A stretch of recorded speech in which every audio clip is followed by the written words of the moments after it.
Welcome one and welcome all on this Thursday, this cold Thursday. Cold Thursday, as we have had a little bit of a snap going into the Memorial Day weekend in which colder weather has infiltrated us. Not that we're not used to something like this when it comes to weather in Wisconsin, but nevertheless, it's not the best. A little bit cool today. Well, I went to I was out doing some yard work yesterday. I was over at Kristen's house and doing some yard work at her place. And they just sprucing the place up and trimming bushes and all that kind of stuff. And it was 76 degrees and nice. And in a matter of about 20 minutes, it felt like it dropped 10, 15, 20 degrees. I was in a shorts and T-shirt. And I went, whoa, damn. And sure enough, the cold front came through and woke up this morning to a brisk 43 degrees. And went into the gym, got a workout in, came home to some cardio. Feel good today, but yeah, it was a little cold heading out this morning. Not what I was looking forward to. Although the weekend's going to start to warm up, and next week looks to get back into the 70s. But that being said, Aaron Rodgers is in the mid 80s with tropical areas around him, and that is Hawaii. Meanwhile, the Green Bay Packers continue on, and they are pressing forward without their leader. And, there's more and more people weighing in on this. It just depends on the side of the fence in which you fall. Alex Smith, over talking with Colin Cowherd, said it's ridiculous what the organization's done to him, which we as fans, we can look at it. We can look at both sides and say how ridiculous, how bad, how poor. I'm mad at the front office for not communicating. I'm mad at Aaron Rodgers for being so sensitive. We can talk about all of that. But then you really start to look at it from a player's perspective. And I bring that up because players, whether you're drafted or whether you're a free agent coming into the organization, they will start to get a perception of how the Green Bay Packers operate. And for all intents and purposes, the Packers not getting a good reputation right now. The comment was made, how in the world can you have such ugly endings twice with Hall of Fame players to where after their playing days in Green Bay are done, you're going to have to coax them to want to come back to your organization? How can it get this bad? How could it get this bad? So, and that's kind of that's kind of a perception, if you will, that is going throughout specific players. I was watching some interviews on the NFL Network. I was listening last night to former players, commentators, as I was out cruising around. Aaron Rodgers, what went down yesterday with the match, the golf side of things, with Tom Brady throwing a bunch of shade out there. And granted, they're doing it for the staging of the match, and they want to draw as many eyes as they can. And Aaron Rodgers tweeted last night, boy, that got ugly fast, or something like that, to Brooks Koepka. So I was watching all of that. But they're right in the sense that a lot of these players are looking at it going, how did it get this bad? I mean, how can you allow this to become this bad with Aaron Rodgers and then Brett Favre? And isn't this embarrassing for the organization that you have two guys that have led you to championships, two guys that are Hall of Fame players, fans adored while they played there, and yet you're going to have to coax them to come back so you can give them an honor.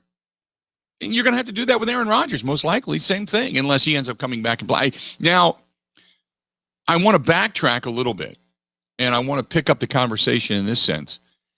When all this originally went down, there was reports that there's no way Aaron Rodgers is coming back. And it made me feel kind of, because I thought this is not the way you wanted. If it's going to end, this is not the way you wanted it to end. Not only did you not want it to end on an NFC championship loss, you didn't want it to end with ugliness. Okay? So then you hear all the different rumors and innuendos about whether or not he will or will not come back and what's going on. And you think, okay, give me a little hope. So I said at the time, 70% of me says he won't be back. 70%. Others were saying 80, 90, 95% says he won't come back. And then you hear John Kuhn, James Jones, A.J. Hawk, other players say, yeah, this is fixable. And you kind of go, okay, I'll stick with 30. Then you finally, we see Aaron Rodgers. He talks to Kenny Mayne, and Aaron is aloof. He's a little goofy, but he says everything's on the table. And then you think, okay, that he wouldn't say he wants a trade. He wouldn't say he won't be back. He didn't say he's demanding out. He didn't say he's retiring. He didn't say he's going off to play Jeopardy or host Jeopardy. He didn't say he was coming back. He loves his teammates, loves his coaching staff, so that makes you feel good. Loves Jordan Love. He's a good kid. But you understand, he clearly gives you insight as to what the problem is. Character, philosophy. Character you can't change. You can only change your way. You can't change who you are. Your character is your character. You can learn from your mistakes, but it's once it's out there, it's kind of out there, you know. Your philosophy, you can change. You can change philosophy. You can change direction. You can change your thought process, your direction, your goals. You can change all of that. So I'm thinking, okay, what is going to appease this situation? I don't know. I mean, I'm not sitting here with any kind of an answer, but and I did an interview with a station in St. Louis last night, and they asked me my percentage, and I had to pause for a minute because I pretty much I've stuck with 70% of me says no, this he's not coming back. But as I watch this unfold over the last week, and the fact that there isn't a trade, there isn't rumors of a trade, Matt LaFleur looks genuinely, he looks like he showed up to the prom and everything was perfect. He had the limo. He had the really good suit. He was cool. He had the hottest girl in the room. And for whatever reason, she got into a fight with somebody else and she left him there. Through no fault of his own, she left him. He kind of looks like a little bewildered, you know? So obviously there's a connection via the coaching staff. So do I think this is fixable? Yes. Do I think he's going to be under center for the Packers? I'm probably sitting 50-50. Which is better than it was as a Packers fan. I think maybe there's more hope. Maybe my optimism is taken over a little bit. But what I'm not hearing is the love for the front office. That's a telltale sign. But also what I'm not hearing is I'm not hearing him say, I want out. Clearly there's a problem. And I don't know what's going to appease him to come back. But the fact that he's off in Hawaii and not at an OTA, not working with his guys, the fact that the wide receivers, whether on purpose or not, Devontae Adams, Marquez Valdes-Scantling, Alan Lazard, Equanimeous St. Brown, those guys, Devin Funchess, those guys aren't showing up out of some form of solidarity. So I always ask, what's the outcome? If you're going to protest in some way, shape, or form, what is the outcome? What are you hoping for? And I've seen people over the last 24 hours defend Brian Gutekunst. He's a personable guy. He's a talker. He's a touch person. Well, something's happened. look, I've always liked Brian Gutekunst. I've always enjoyed listening to his pressers. I've had him on the show numerous times. I've always found him to be, much like a general manager, out of the mold of Ted Thompson. He's going to give you a lot of talk and not much information. The NFL acts like they're so secretive. Oh, we can't tell you anything. When every other sport is like, yeah, here it is. Here it is. Strategize against this. We don't care. The NFL acts like this is nuclear bomb secrets, but whatever. The Packers more so than almost any other franchise that I can think of, short of.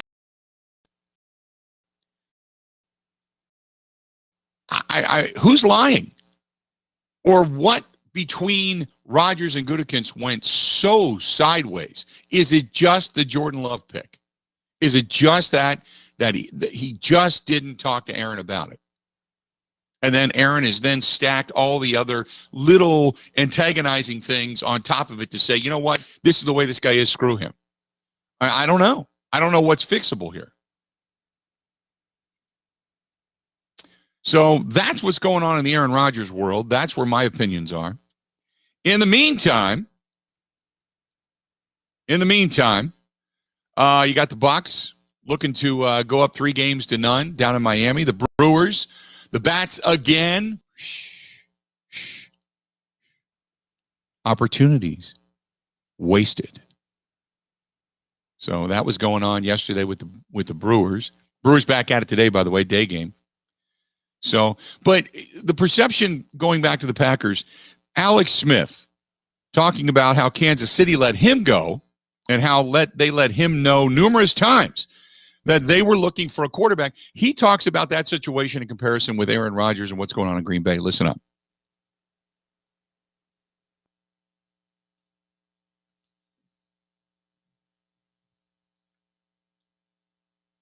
Well, we'll get to it.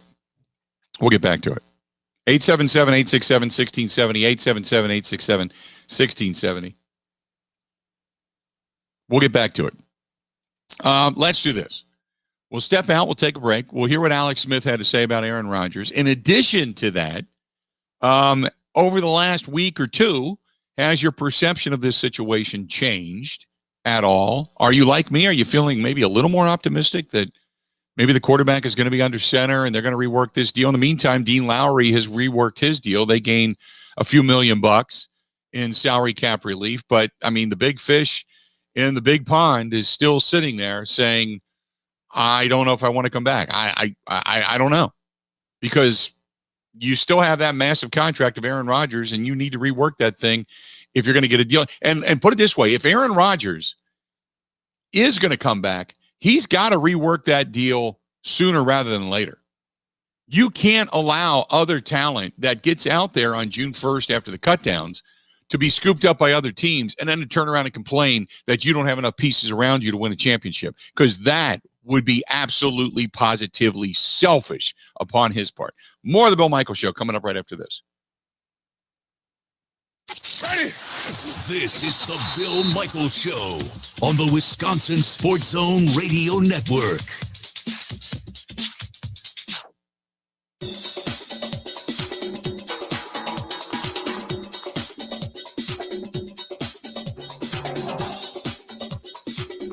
Bill Michaels will resume in 3 minutes.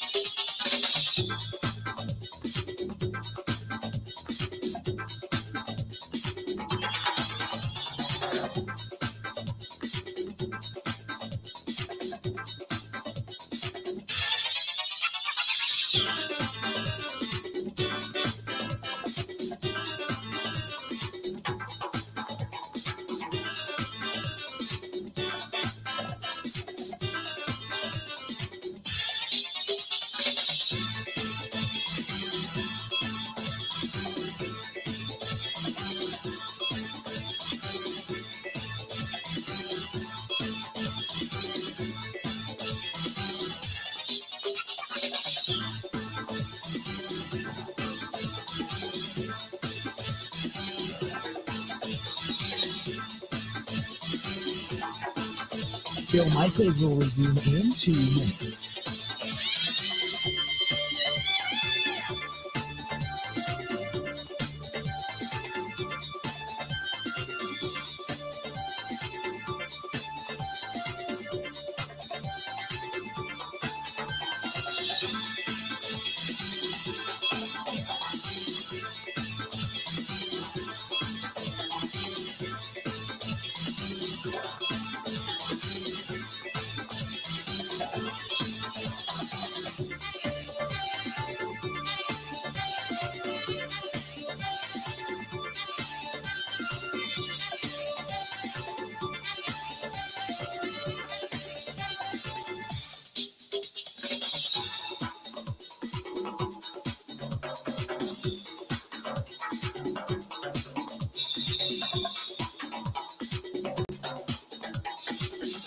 Bill Michaels will resume in 1 minute.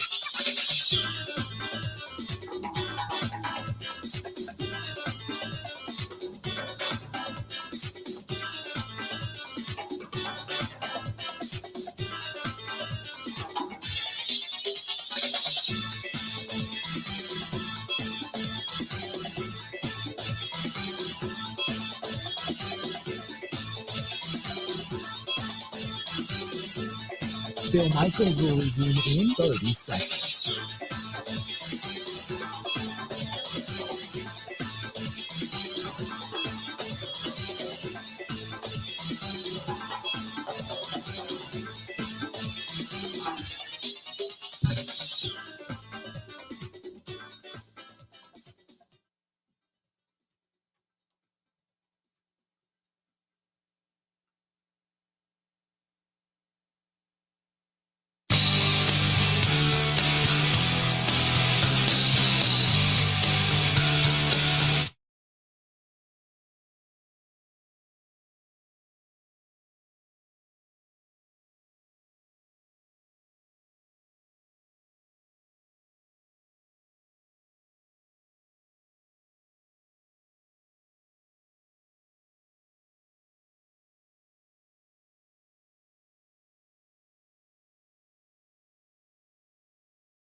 The weekend, and I want to remind you a very, very, very special event coming up on Saturday. It is the Honor Ride. It is taking place at Wisconsin Harley-Davidson, and it is in Oconomowoc. It's going to be Saturday morning, a ride to the War Memorial. It's going to pay tribute to the men and women that have given the ultimate sacrifice. And if you can be there, if you are a rider, I would love to see you there. If you are not a rider, if you will say just want to be a part of a terrific celebration and honor, then come on out anyway, because they are going to have a classic car show. Bring the family, whatever it happens to be, girlfriend, boyfriend, yourself, whatever. But come on out and just enjoy the day. Just enjoy the day and remember what it's all about. And that's from our friends at Wisconsin Harley-Davidson. For all the information, go to wishd.com. That is WIS, WISHD.com, wishd.com. This is what Alex Smith had to say on the herd and speaking about his own experiences and obviously with Aaron Rodgers and what's going on there. Yeah. Did Kansas City give you a heads up on Mahomes? Yes, without a doubt. With 100%. I mean, that's something that was talked about throughout the draft process, not just by Coach Reed, everybody involved in the personnel department. Yeah, and I'm talking multiple times. Hey, this really might be something we're doing. Are you okay with it? This is going to be the situation. There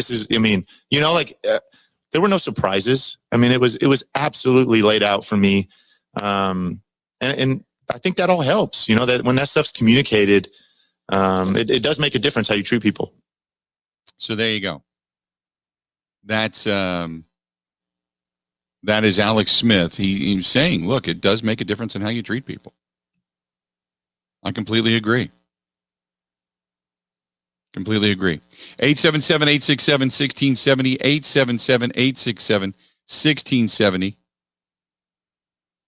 Again, 877-867-1670. Hit us up. You want to chime in, feel free to go ahead and do so. Ronald says, other than Adams, none of the other wide receivers really took the next step and stood out. I would think them technically boycotting the team is not really a good look for them. Well, I mean, again, this is not about, it's like, who cares? You got a choice to make. Are you just going with a team? Are you a team guy? Or are you going to go with the guy that actually going to be throwing you the football?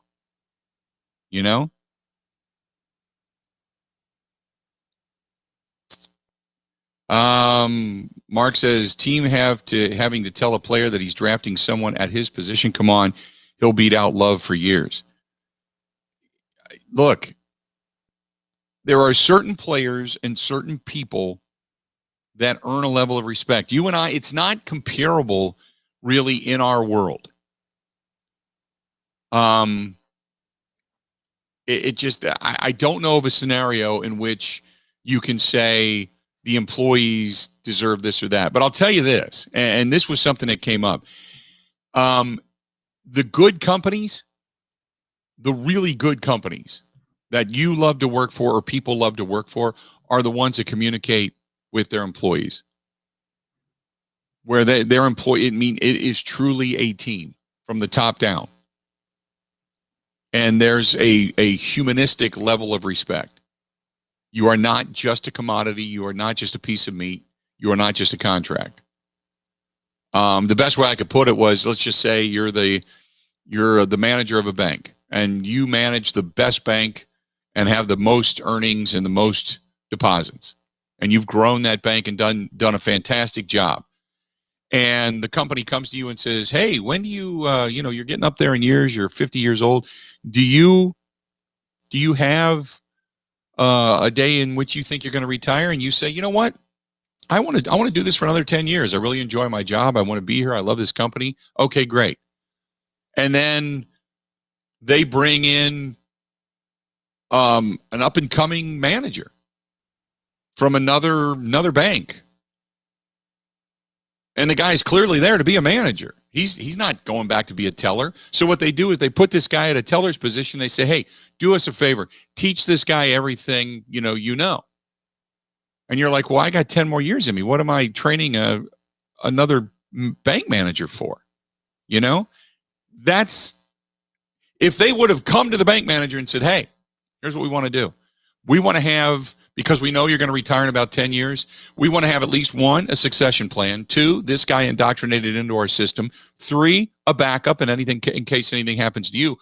But by no means is this guy a threat to your job. We want you around for the next 10 years, blah, blah, blah." I mean, that's what it is. Otherwise, they're just sticking a guy that you clearly are now looking over your shoulder going, "Is this guy really here to take my job? Really? I'm training the guy that they want to take my job." Or if they come and communicate with you and say, "This is what we're doing," look, there's still a guy looking over your shoulder, but you get a better understanding as to where the company is. You appreciate the fact that they're coming to you going, "Hey, we want to give you support. We want to give you help. If you need it, if you don't, no big deal." That type of thing. Andrew says Funchess might not even play it down for the Packers after not showing up. What a waste of time he has been. But it still doesn't matter. That aside, Devin Funchess aside, whether or not he does play Equanimeous St. Brown, whether or not he does play Marquez Valdez-Scantling, whether or not he does or doesn't play, gets a roster spot, whatever. That aside, the bottom line is the wide receiving core has said, "We're not coming." Guys that they know they need work have said, "We're not coming." Without saying it, they've said, "We got our guys back. We think he's right. He's right. There's a problem here. You have to address it." It doesn't matter. And again, we're talking about voluntary workouts, which I understand. Look, you and I both know that they would normally be there. You and I both know that Aaron Rodgers would normally be there had this not taken place. But we are talking about, quote, voluntary workouts. Steve says the lack of comments from Gutekunst or Murphy since the draft put the communication practices on full display for this organization, leaving Matt LaFleur to field the questions now about Rodgers, and he looks very poor as a poor PR standpoint. This sideshow fails and falls at the feet of the front office and Rodgers. 877-867-1670. Look, Gutekunst, prior to the draft, addressed things. But I think at some point, somebody's got to talk. I mean, Rodgers didn't give us anything. He did, but he didn't. Hey, Kenny, I'm here to be about you. This isn't about me. No, it's about you. You're the guy that's making the headlines every damn day since the draft. Every day. Today, it is a month. It is a month ago today So for 1 month, almost every day, you have been in the headlines. You've been the headline almost every day. And come on, Kenny, it's not about me. No, it's about you. It's about you. 877-867-1670. 877-867-1670. You want to give us a shout? Go ahead and do it. Would love to hear from you. 877-867-1670. You want to chime in? Phone lines are wide open. This one's from Mark listening to it. By the way, Mark listening to us in Wausau. ESPN 98.9 and 1230 up there. Good affiliate. Good people, Wausau. I want to get back up there soon. He says, I put this squarely on the shoulders of Aaron Rodgers being so petty and so distant. All he has to do is man up and talk to these guys and work this out. Isn't he under contract? Again, yeah, he is. In the real world, yes, he is. You know, if the team wants to hold him up and say, you know what? You have two choices. Show up, play, retire, don't get paid. One of the two. Okay,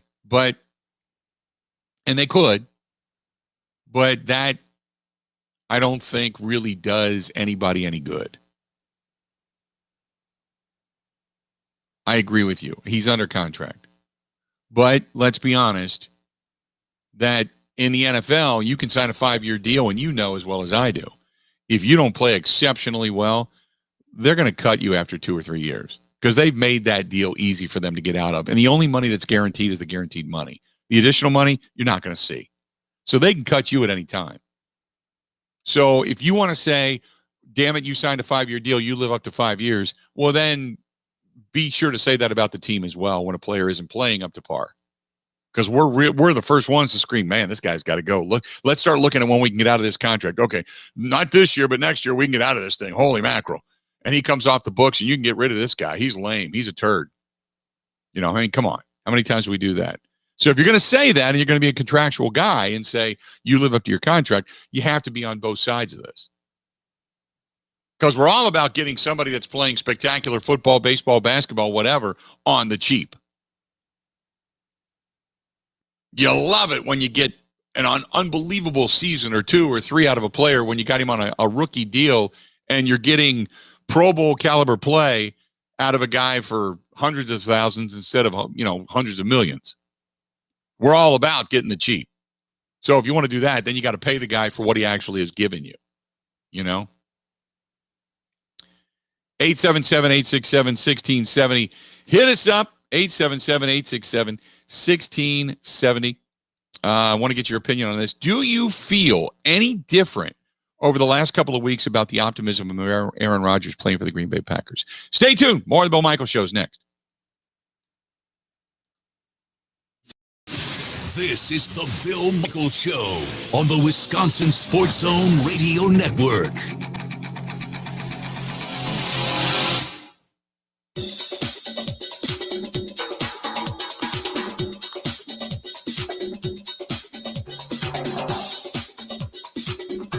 Bill Michaels will resume in 5 minutes.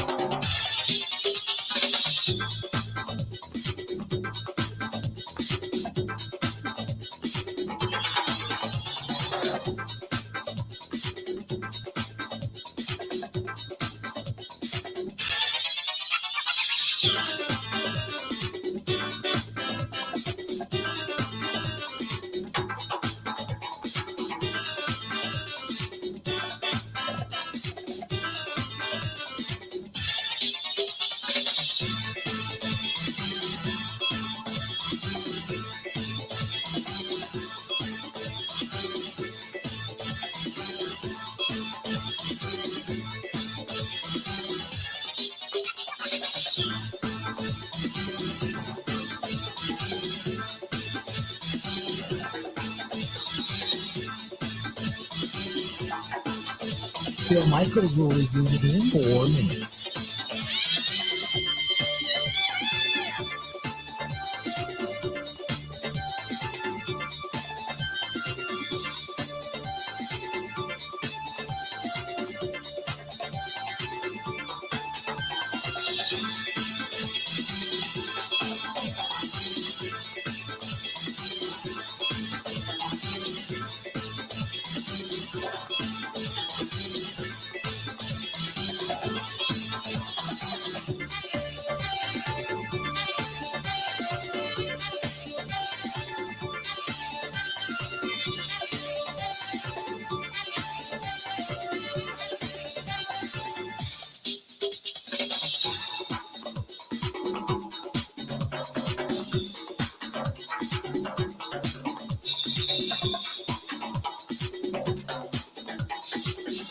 Bill Michaels will resume in 3 minutes.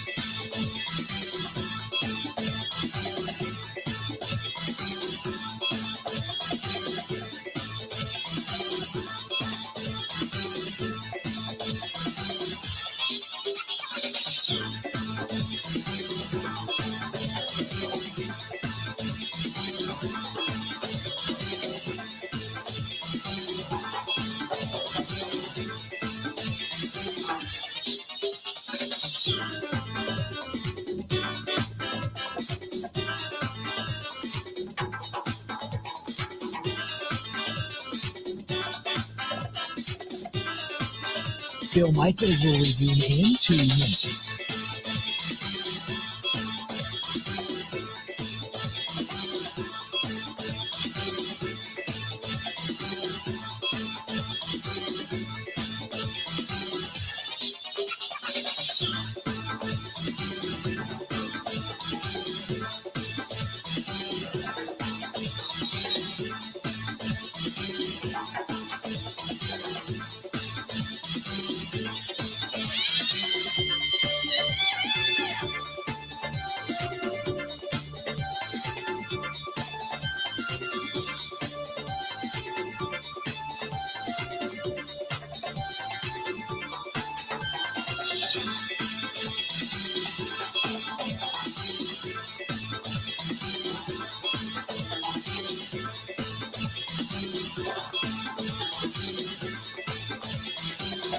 Bill Michaels will resume in 1 minute.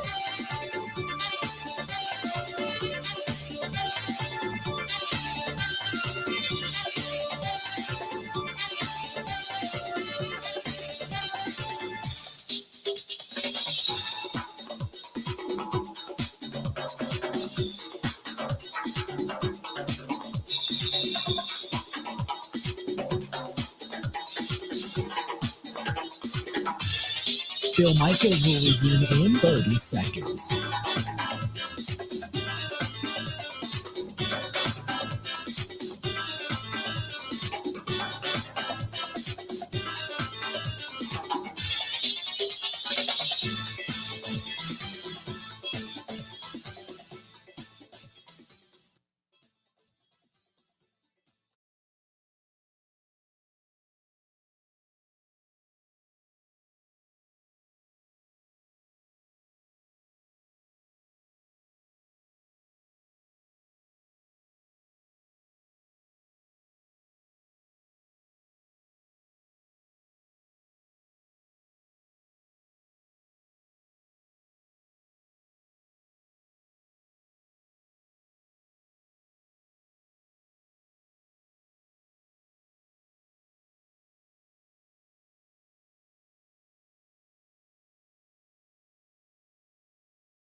Welcome back. Bill Michaels Show. We continue on the Bud Light live stream. Thanks to all of you paying attention to us over there. We certainly appreciate it. Thanks to Bud Light, the official beer sponsor of the Bill Michaels Sports Talk Network, and our friends at Quick Trip. They are the official convenience store and fuel supplier to the new Big Unit Cruiser, which is compliments of our friends at Kunis RV. Go to kunisrv.com, Kunes RV.com.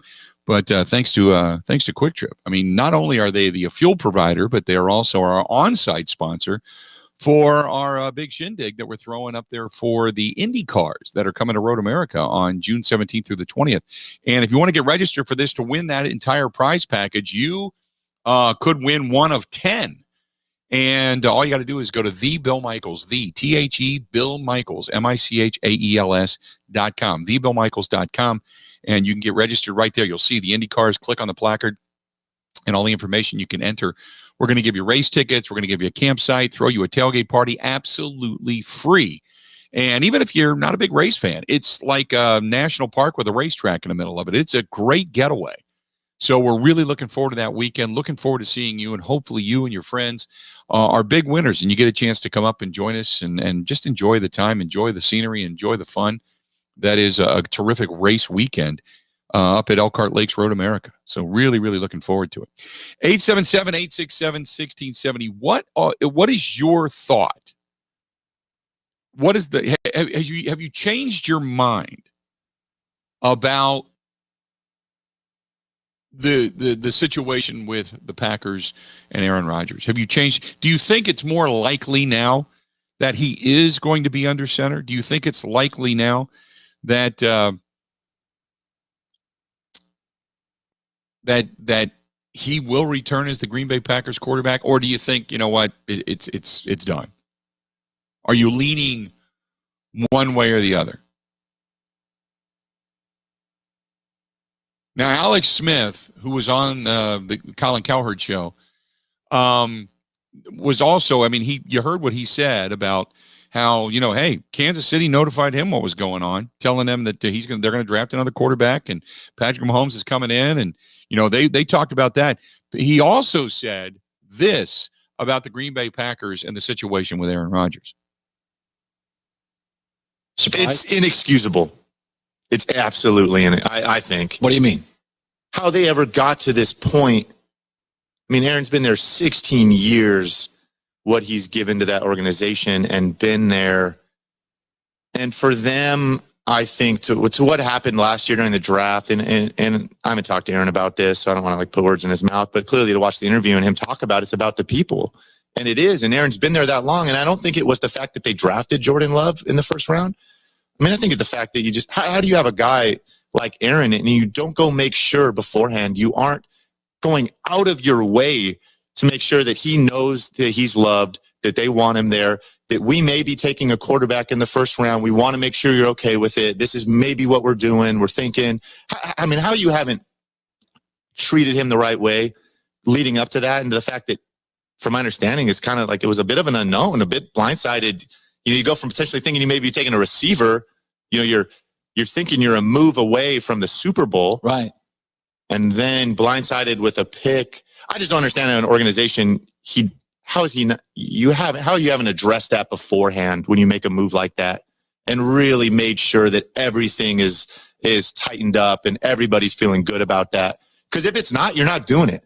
In my opinion, you're just not. It's just not the way you run a business. It's not the way you're treating people. So there you go. 877-867-1670. Your thoughts.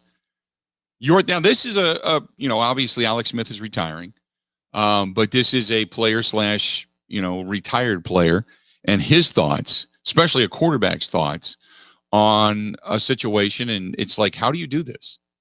Basically looking at the organization going, this is embarrassing. 877-867-1670, 877-867-1670. Cindy says, I think we should trade him. If it's what he wants, he's earned it. Well, he's earned the right to be put on this somewhat pedestal, if you will, and to voice his opinion. But I think if I am Mark Murphy and Brian Gutekunst, I would assume that every day I'm hunkered down in the offices trying to figure this thing out and trying to do what is right for the organization. And what is right for the organization is what gives you the best chance to win. What gives you the best chance to win? Is it, trading Aaron Rodgers and trying to get a boatload for him and then not, kind of making this year a training year for Jordan Love and then going for it the year after? Is it bringing Aaron Rodgers back and making him happy and knowing that you have Hall of Fame type of play or a Hall of Famer or under center for the next 3, 5, 7 years? What is best for the organization? That's what your concern is, but you've now put it the right way. To be almost transparent about it at this point.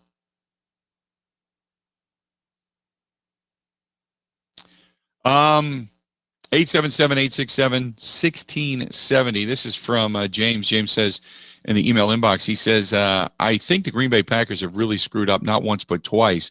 How can an organization that is considered to be so storied and so historic be so stupid?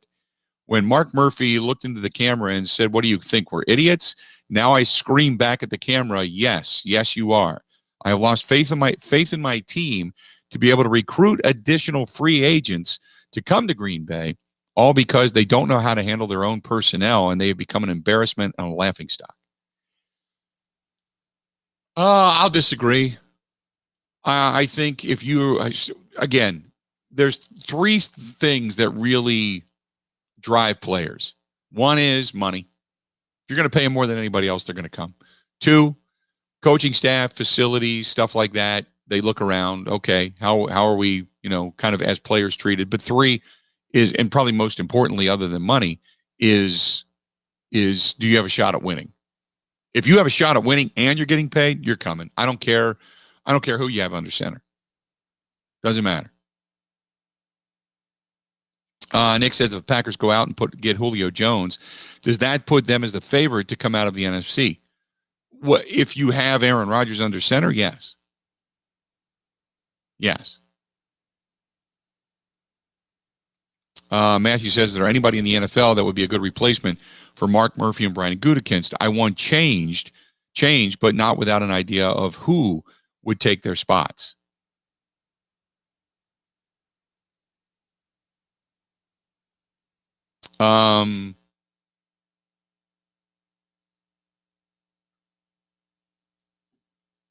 That would be, boy, that would be a search list that the board would be involved in. And because remember, when Bob Harlan started looking, Bob Harlan knew he was stepping down.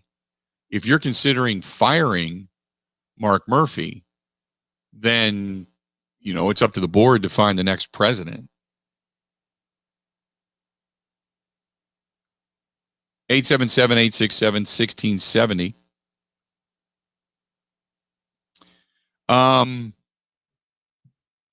This one, well, this is also from over in Michigan State, but there's a report. Diana Rossini provided the latest update, citing conversations with general manager. Rossini said that the sense is the leverage. It's on the side of the Packers. And she highlighted a few reasons why, including a bold move the Packers could pull should they not want to trade him. She said, I had a few GMs actually mention to me over the last few weeks in terms of how they see this. They describe this as leverage on the side of the Green Bay Packers.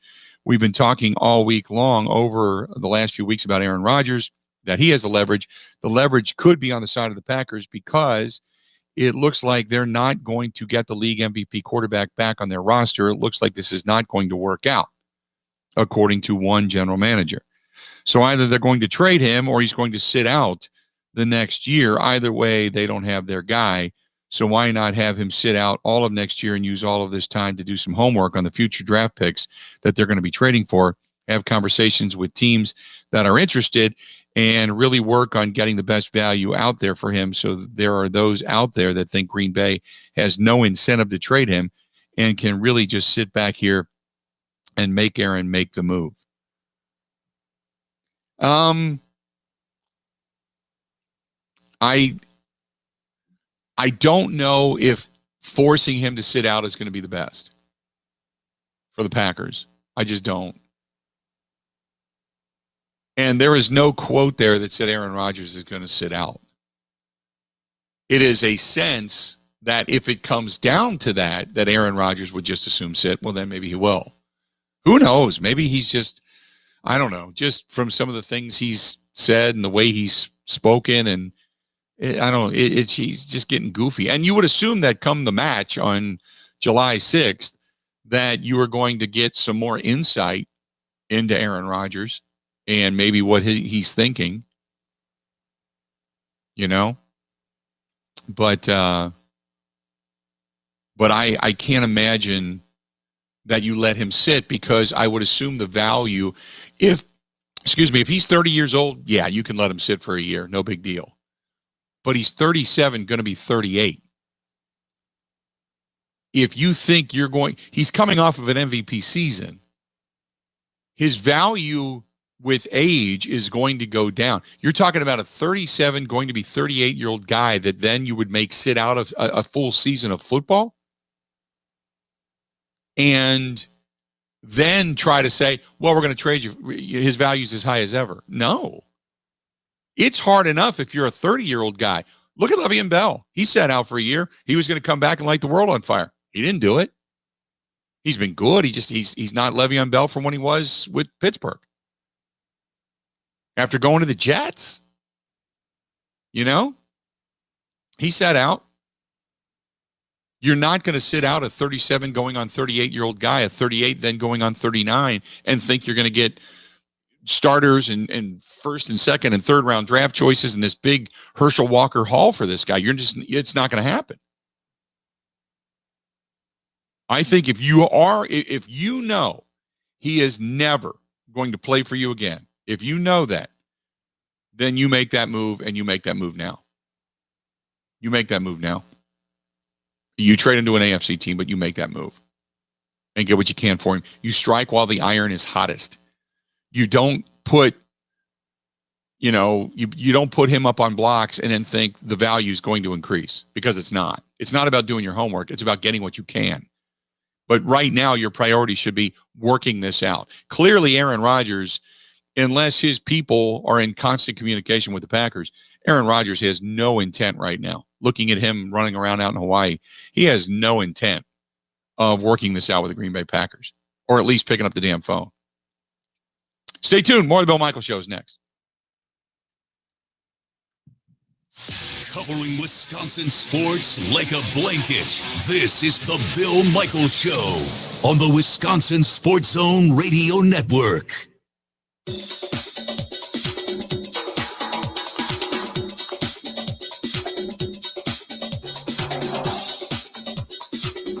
Bill Michaels will resume in 3 minutes.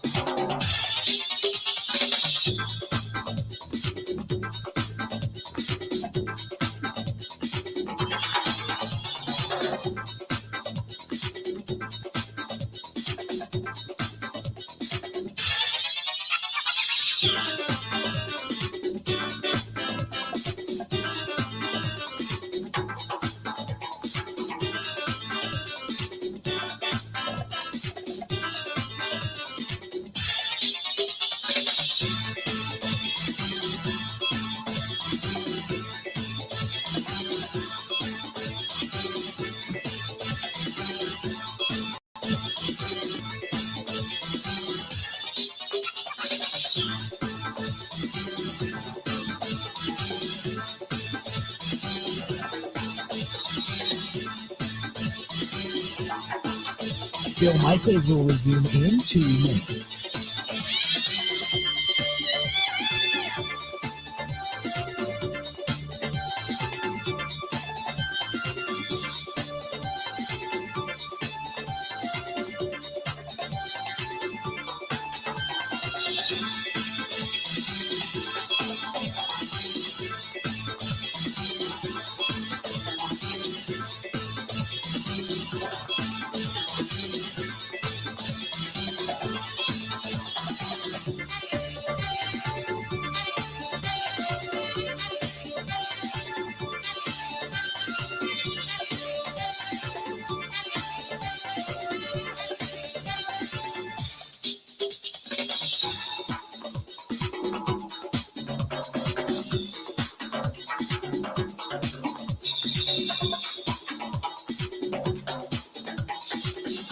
Bill Michaels will resume in 1 minute.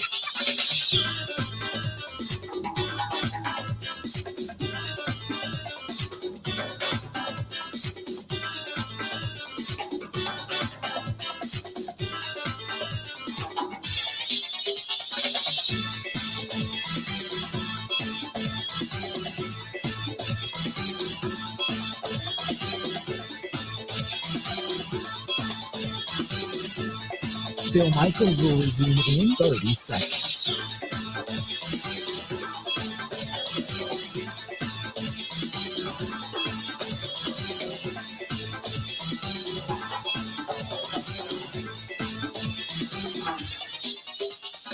Sports.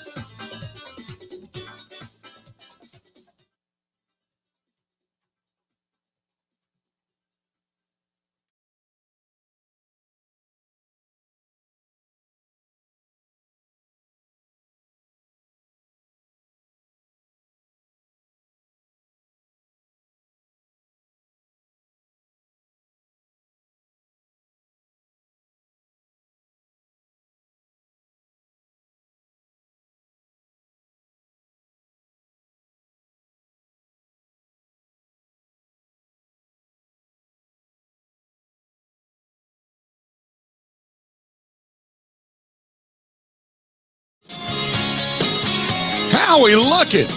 Bill Michaels Show on the air. Hey, a reminder, we have got some great people that work with us, and that is our good friends at Dwayne's Cover It All in Wausau. Go to Dwayne for whether it's boat covers, upholstery, you got, office furniture, maybe you got something in your house, dining room chairs, couch, whatever it may be. Dwayne's Cover It All, DUANES, Dwayne'sCoverItAll.com. That is Dwayne'sCoverItAll.com. Really good guy, tons of great work, and you can view his stuff on Facebook. And just if I had to swear by anybody, it's Dwayne. He is just absolutely, positively fantastic, and I can't say enough about him. And if you have anything, if you're a boat owner, if you are a gym owner with gym equipment that needs to be repaired, if you are right now because of COVID, you're getting ready to bring everybody back into the office, and you're looking for a cheap way to maybe get all new chairs, send the chairs to him. He'll be, rather than buying all new, he can redo it. I'm telling you, he does great work. DUANES, Dwayne'sCoverItAll.com. That is Dwayne'sCoverItAll.com. Nick says, let's look back at the trade for Khalil Mack. Oakland wanted 2 first-rounders and received them for the Bears, or from the Bears. The Packers' 2019-2020 first-round draft picks were Rashad Gary and Jordan Love, respectively. The Packers put way too much stock into drafting, in which they fail more than they hit. First-rounders are only great if you hit and get a surefire talent like Mack. Could have put this team over the top.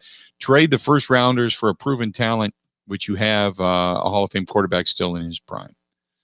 See, that there's some talk that if indeed you are going to make a deal, it may not be to trade away Aaron Rodgers, but if you want to appease him and, in addition to that, make a move to better your team, maybe you go in the direction of, say, Jordan Love to Atlanta, and you get Julio Jones, and in doing so, you create a couple of different dynamics there where Aaron Rodgers is not looking over his shoulder. The team is fully committing to him. He can come back happy. Plus, he's got an additional wide receiver opposite Devontae Adams. Then there's a lot of different things on the run there. 877-867-1670, 877-867-1670. Let's go to Shane. Shane, welcome to the program, The Bill Michaels Show. What's going on, man? Good morning. What's up? Just a quick question or Sure. statement, rather. We were going to draft a receiver in that last draft, and they ended up losing that guy. Somebody else picked him up, and then we just made a quick decision to pick up Love. I don't think there's a problem with Aaron. I think he's coming back. He's just being stubborn and going out and partying a little too much, and I'll leave you with that. All right. Appreciate it. Thanks for the phone call. If you were going to trade up in that draft, okay, if you were going to trade up, you traded up to get a quarterback, right? You traded up to get a quarterback. You traded up to get Jordan Love. You grabbed him. You got the trade from Houston, who had the trade from Miami. You could have traded up to get Brandon Ayuk. You could have traded up higher to number 22, because remember, Minnesota traded up from Buffalo. They got Justin Jefferson. You got Jalen Ray. You could have taken, say, T. Higgins, the wide receiver out of Clemson, Pittman, the wide receiver out of USC. you could have traded up to get any one of those guys. So there was wide receivers that were still available that you could have gotten. And you could have really bettered your team had you taken Patrick Queen when you traded up, because Patrick Queen went 2 places after you made the trade. The linebacker out of LSU, he ended up going to Baltimore. So there was some talent there that you could have taken. You chose not to. The Packers chose not to. 877-867-1670. We got a lot to get to. Going to talk more about this. Bucks game 3 coming up tonight. How important is this game? I think the Bucks are going to win the series. I think they're going to win the series relatively easy. I said Bucks in 5, but we all know you don't really get into a series until the road team wins one. So hang in there. We're going to talk some Bucks basketball as well. Brewers get knocked off last night. The Bats, kind of quiet. Kind of quiet. They're back at it again today. More of the Bill Michaels Show coming up next.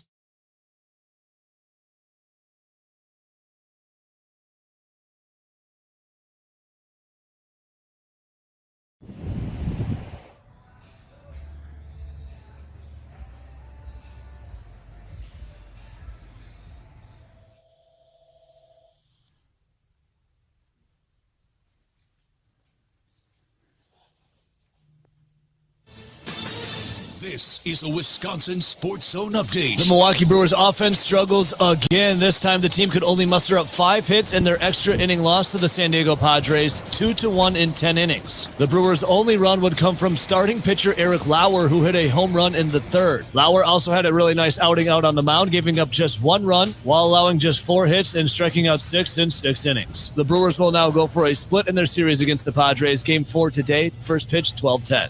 The Crew also announced yesterday that their pitcher Josh Lindblom's time with the club has come to an end. Lindblom, who signed a 3-year deal worth $9 million before the 2020 season, has now been designated for assignment. To the NBA, the Milwaukee Bucks go down to Florida for Game 3 against the Miami Heat tonight, and PJ Tucker talks staying focused up 2-0. Being humble, staying focused, never get too high, never get too low, even kill, go out, same focus that you had in each game before, learn from your mistakes.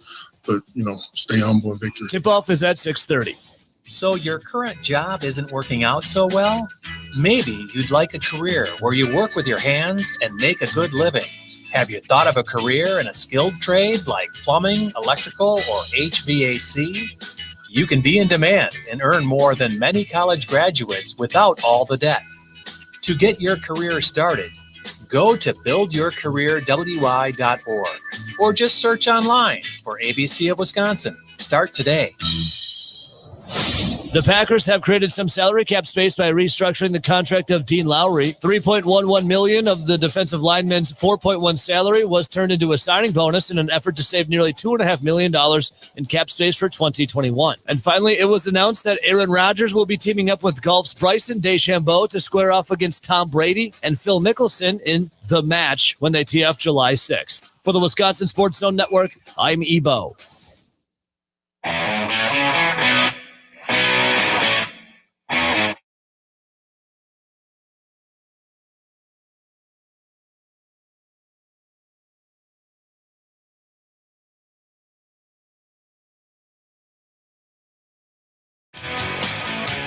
Welcome on a Thursday, a cool Thursday. Rain starting to move into the area. It's gotten rather dark outside.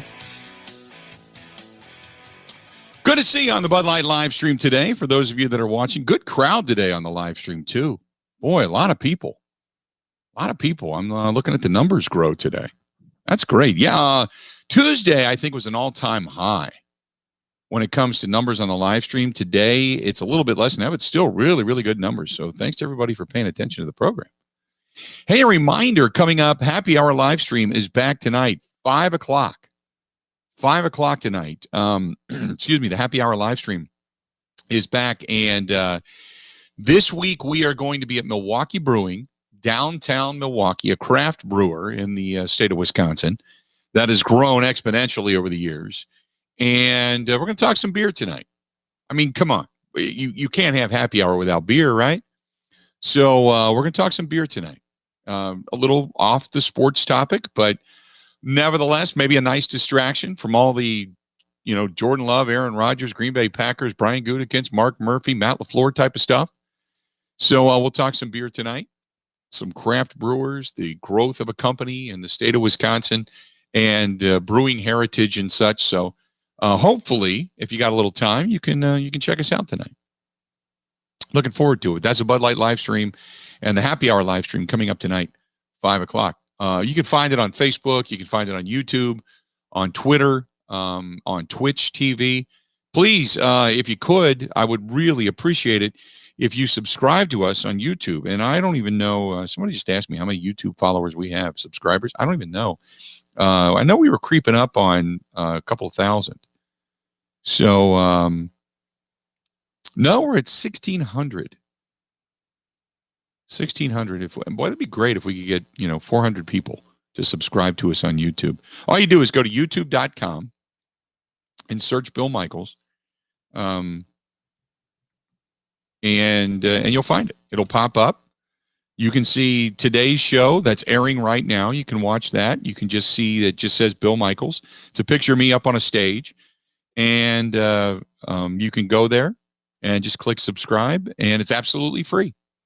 Absolutely free. So thanks so much for paying attention to us. 1,600 though. I'm still impressed that 1,600 people give a damn about what we say. Or maybe you're just going there to make fun of us. That's true too. I mean, I get it. 877-867-1670. 877-867-1670. B-Rad says, here y'all go. Wishful thinking. Julio Jones not coming here. A good player, above average for sure. Strike one.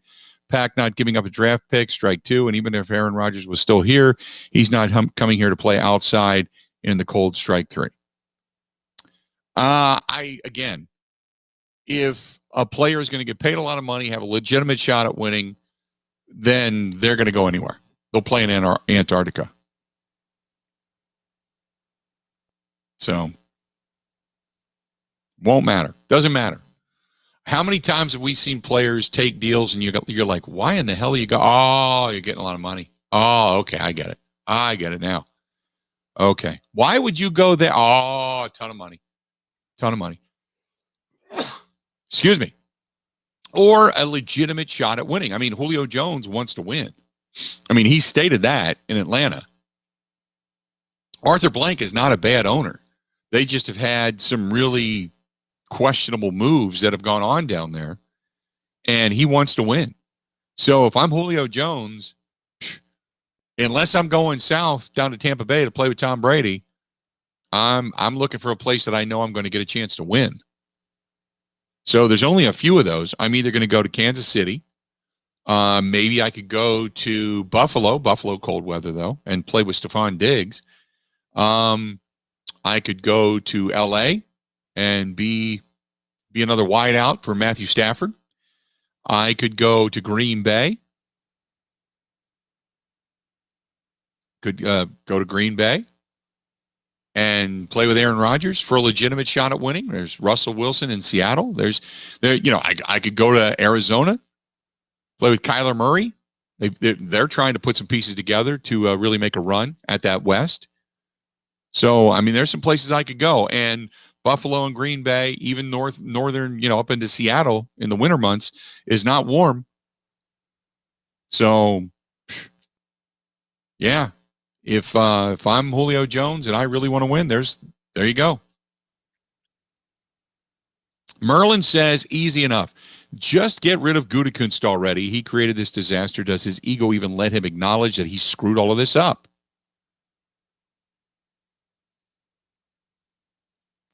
877-867-1670. 877-867-1670. This one's from Mark, and Mark says that Gutekunst is at fault, but they have already stated they will not fire him. The Rob Domofsky article from a couple of days ago, Rob Domofsky covering the Green Bay Packers for ESPN, he got into that discussion, and I think I didn't read the specifics of it, and shame on me for not doing it.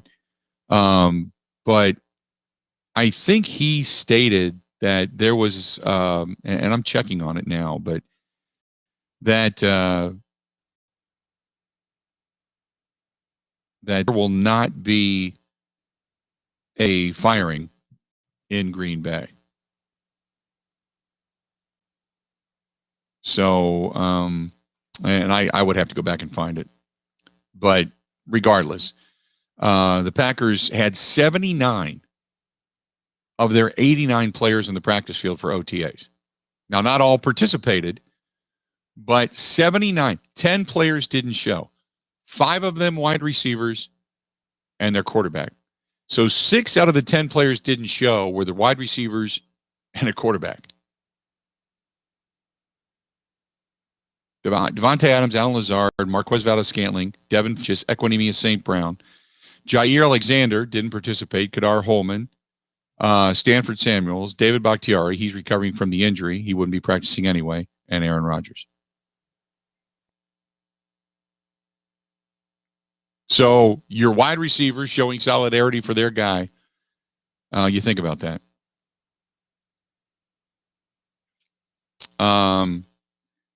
Now, here's the other side of things. And Teddy Bruschi brought this up. And I saw this on the NFL Network as well. They had, I think it was Steve Mariucci was talking about it.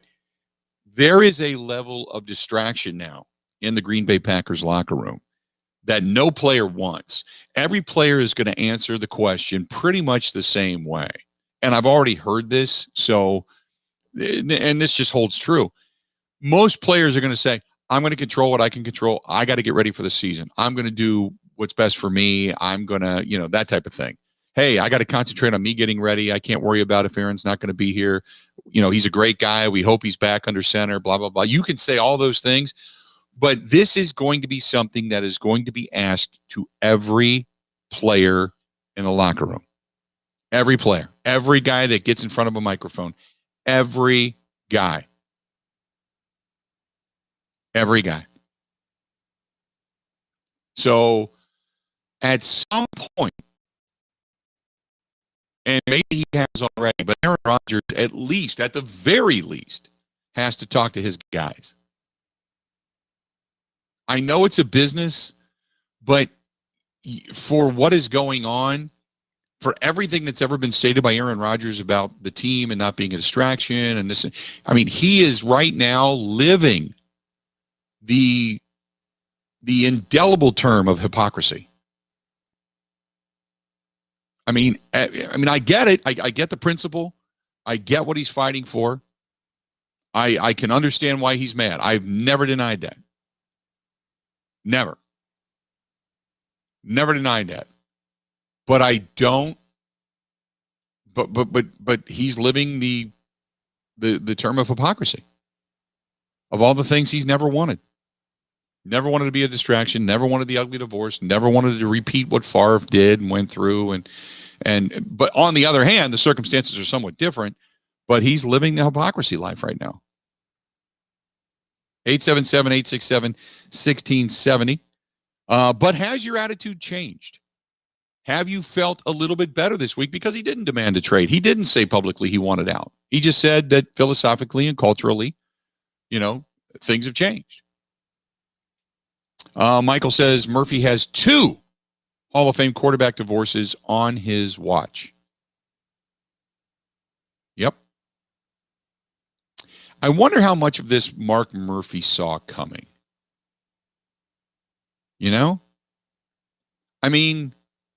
Remember, because last year the draft was virtual.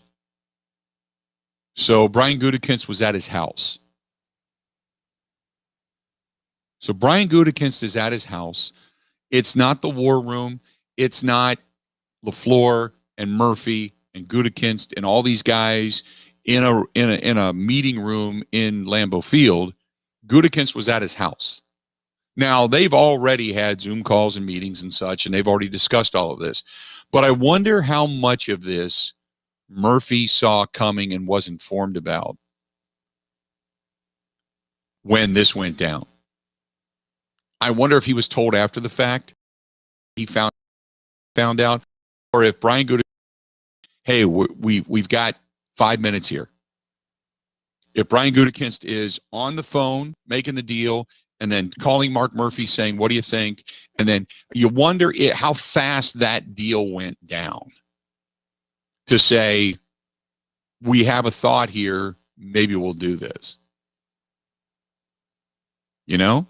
And that is of interest. Because maybe Murphy just went, holy crap, what did you just do? Get on the phone and call Aaron now. And Goody's like, I got a draft to worry about. I can't do that right now. Because clearly nobody talked to Aaron about this. You know, even the next day, Aaron was like, well, I found out just like everybody else found out. I was shocked. So I wonder how much of this Mark Murphy actually knew. And now Mark's kind of sitting there with his hands out going, I got to clean this mess up. How do I do this? I can't make this guy happy. You pissed him off. You know, and Mark tried to kind of appease it by saying, Aaron Rodgers, getting rid of him? Are you crazy? What are we, idiots? No, he's the best in the business. You know, he tried to kind of like publicly promote his guy. So I just wonder. Frank says Murphy is pretty clueless. He let Ted Thompson stay in place about 2 to 3 years too long, at least long enough to screw up the drafting of TJ Watt. It wasn't 2 to 3 years, maybe a year too long, possibly 2. But again, Bob Harlan's philosophy, and everybody loves Bob because Bob was such a likable gentleman. Bob was the stoic godfather and or grandfather of the organization who brought in Ron Wolf, who restored the luster to Titletown. So Bob is looked at it on this pedestal. Mark Murphy kind of followed Bob. The philosophy Bob always had was put good people in place and let them alone, leave them alone.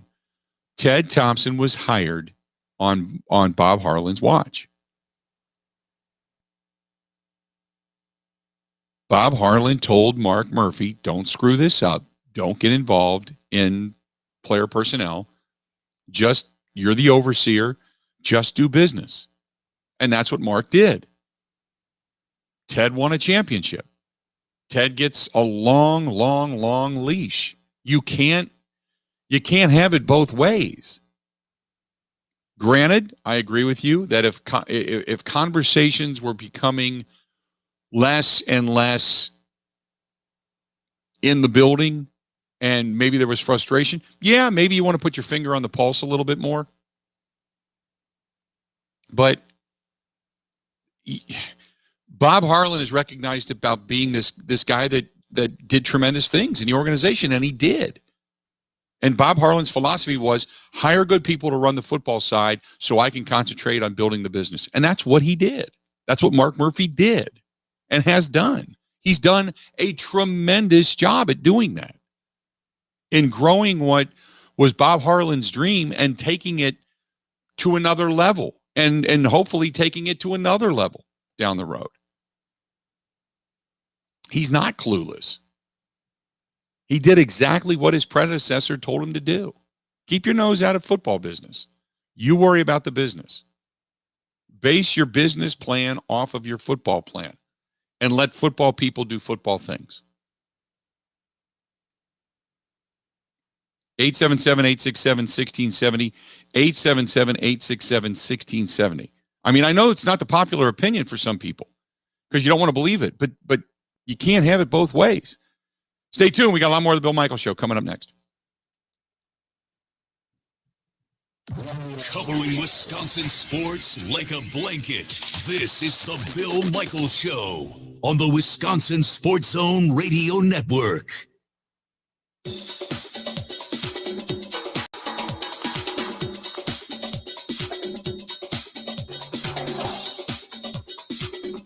Bill Michaels will resume in 3 minutes.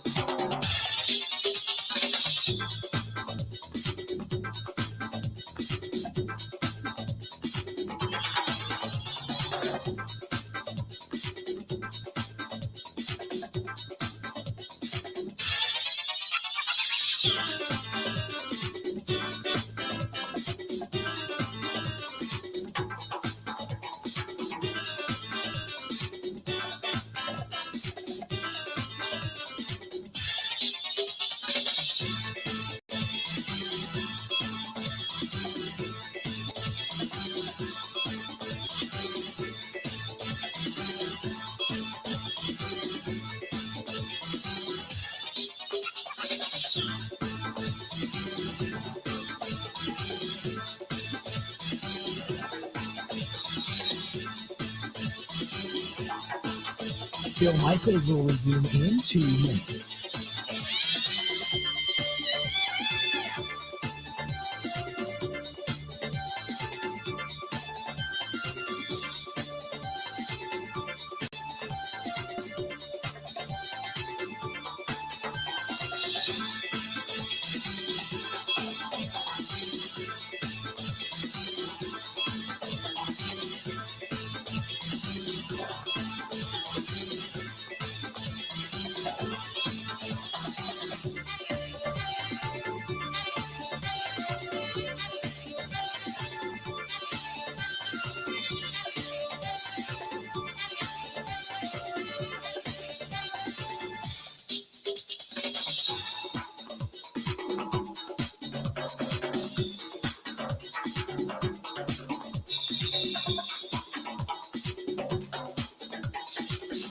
Bill Michaels will resume in 1 minute.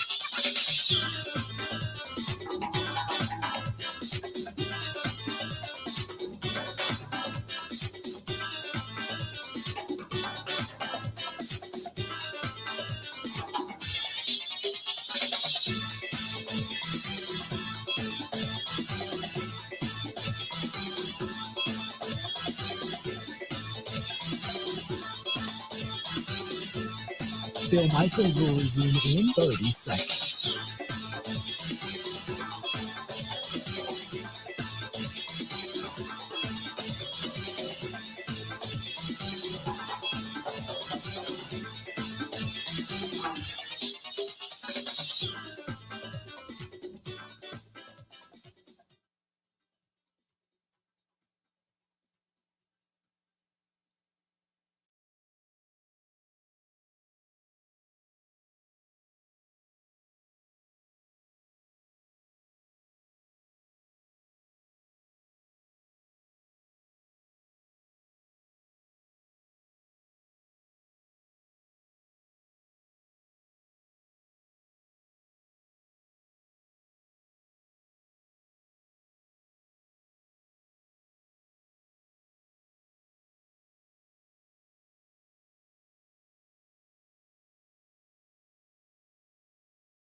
Welcome back. Bill Michaels Show. We continue on. Hopefully you're enjoying your day today. Big time. Big time. As we continue to discuss the world that swirls around the Green Bay Packers. Big game coming up tonight when you get the Milwaukee Bucks on the road taking on the Miami Heat. Bucks looking to go up 3 games. 3 games. 3 games to zip.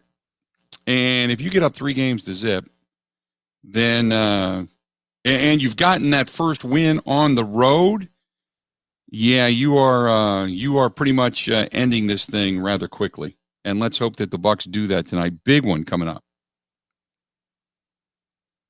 Big one coming up. 877-867-1670, 877-867-1670. Big one coming up. They get this one, it's over. I said Bucks in 5 anyway, but they get this one, they may sweep them.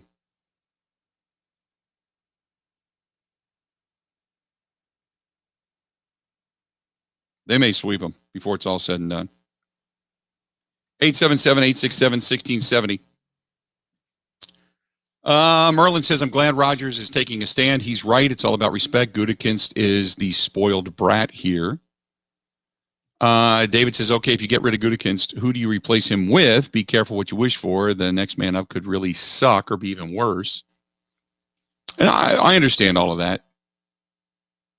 And they're not. And I did find that I was telling you, I was reading a comment from Rob Domofsky from ESPN, who covers the Green Bay Packers. He said, if Rodgers wants Gutekunst removed as GM as a condition of his return, that is unlikely to happen. The Packers remain committed to Gutekunst, and he has remained insistent he will not trade Rodgers.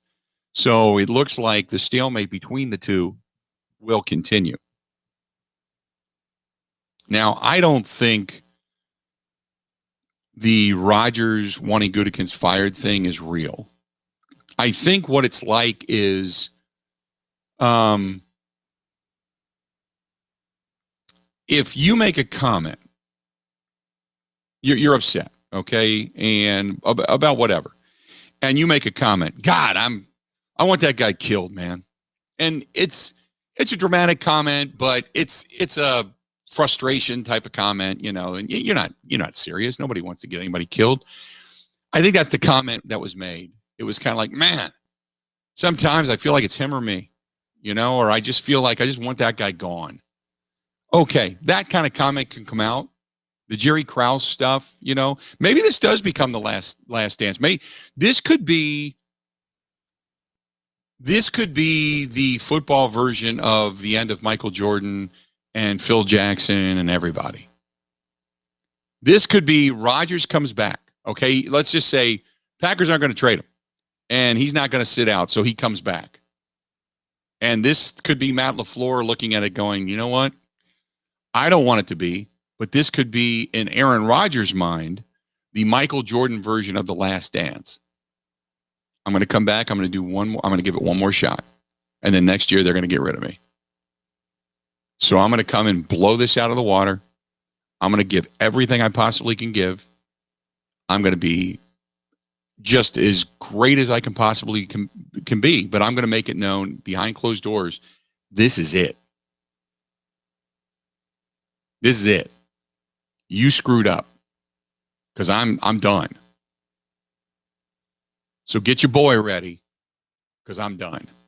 And he comes back, and wouldn't it just be an up your butt moment if Aaron Rodgers out at SoFi Stadium in California, in Hollywood nonetheless, hoists the Lombardi Trophy and says, fans, this is for you. I wanted my legacy to remain. They don't want me here, on the biggest stage, and just says, this is it. Enjoy it. I love you. Thanks for having me. Talk to you later.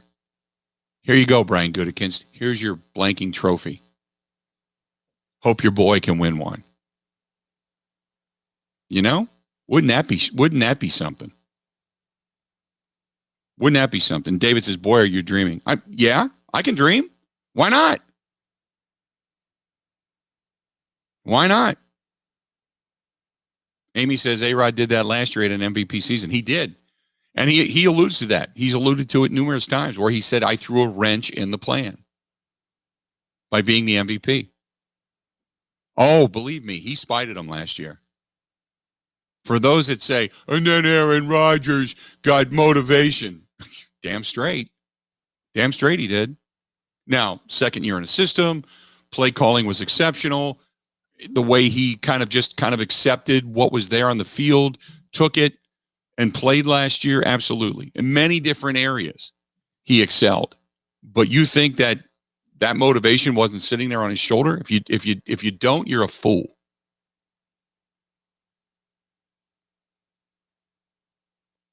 If you don't, you're a fool. Also, she says, hey, what he wanted, and they won a Super Bowl. 877-867-1670. You want to hit us up, feel free to go ahead and do so. 877-867-1670. Reminder that our good friends at Pella Windows and Doors of Wisconsin, look, at the end of the month, this 6 years, no interest financing offer, it's going to expire. So if you have not done it yet, and God knows the weather has been weird. It was 78 degrees. Yesterday morning, I had my windows wide open. By the end of the day, I had the air conditioning on. By the time I got home, I had to shut everything off and damn near turn the heat back on. I opened the windows, let the cool air in. Then it got really cold, so I closed. I have to turn the windows, kept the heat. Oh, my Pella Windows and Doors. More than I think I've ever have over the last 24 hours. And you can too. If you want to replace the old, the leaky, the squeaky, the sticky, the screeching doors, the windows that won't lock, if you want better security, all of that, you can do that right now. You can replace it right now. 6 years, no interest financing. 6 years, no interest financing. And along the way, you can then add value to your home, plus a 10-year limited warranty, or excuse me, a lifetime limited warranty and a 10-year warranty on installation. So your warranties will far outweigh and outlive the expense of financing. And that way you got peace of mind for a long, long time. Beat the summer heat, stay cozy in the winter, or when it gets with the pneumonia fronts or whatever the hell's coming through. Stay cozy then too with energy efficient, secure, safe Pella doors and windows. They're great people. The offer ends at the end of the month. 6 years, no interest financing. You can set up your free consultation today. Go to PellaWI.com/radio. That is PellaWI.com/radio. Or get a hold of them, 855 Pella, Pella, 855 Pella WI. That's 855 Pella WI. There you go. We're going to take a quick break. We're going to come back. Got a lot more of the Bill Michaels Show coming up. Stay tuned. We'll be back right after this.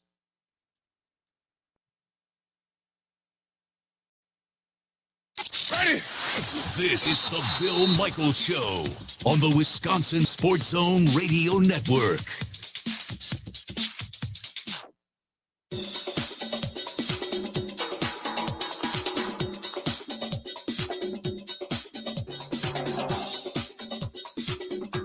Bill Michaels will resume in 5 minutes.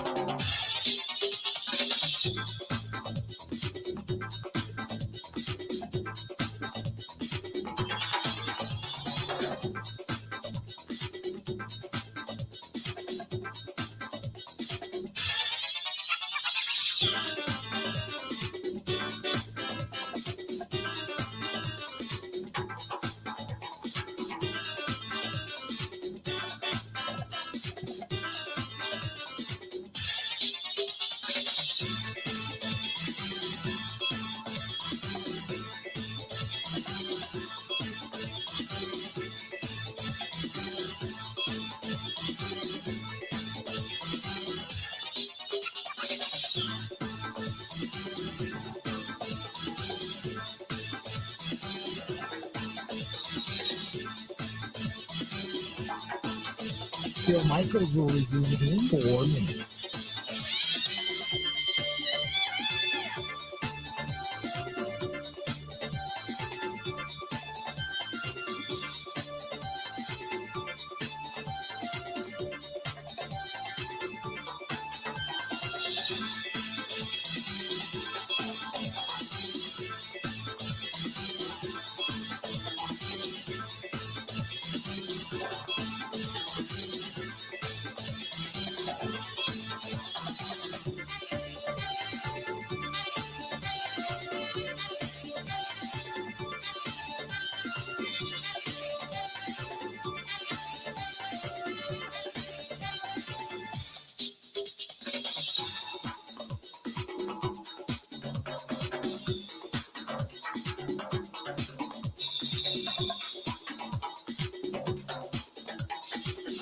Bill Michaels will resume in 3 minutes.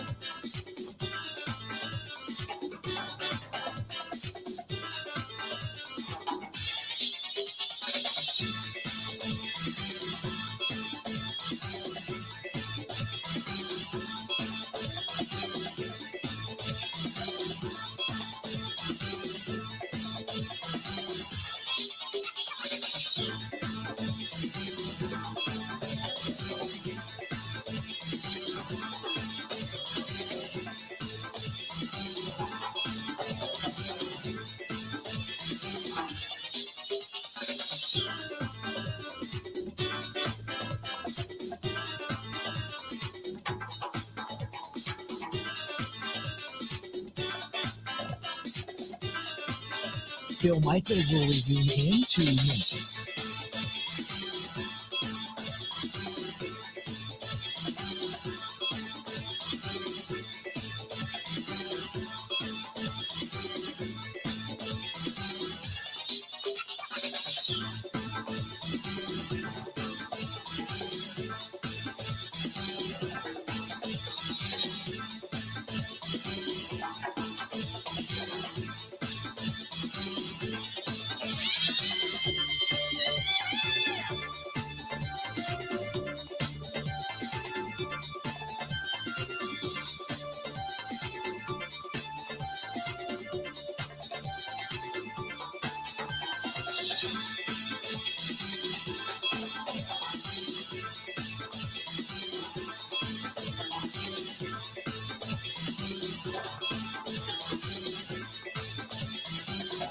Bill Michaels will resume in 1 minute.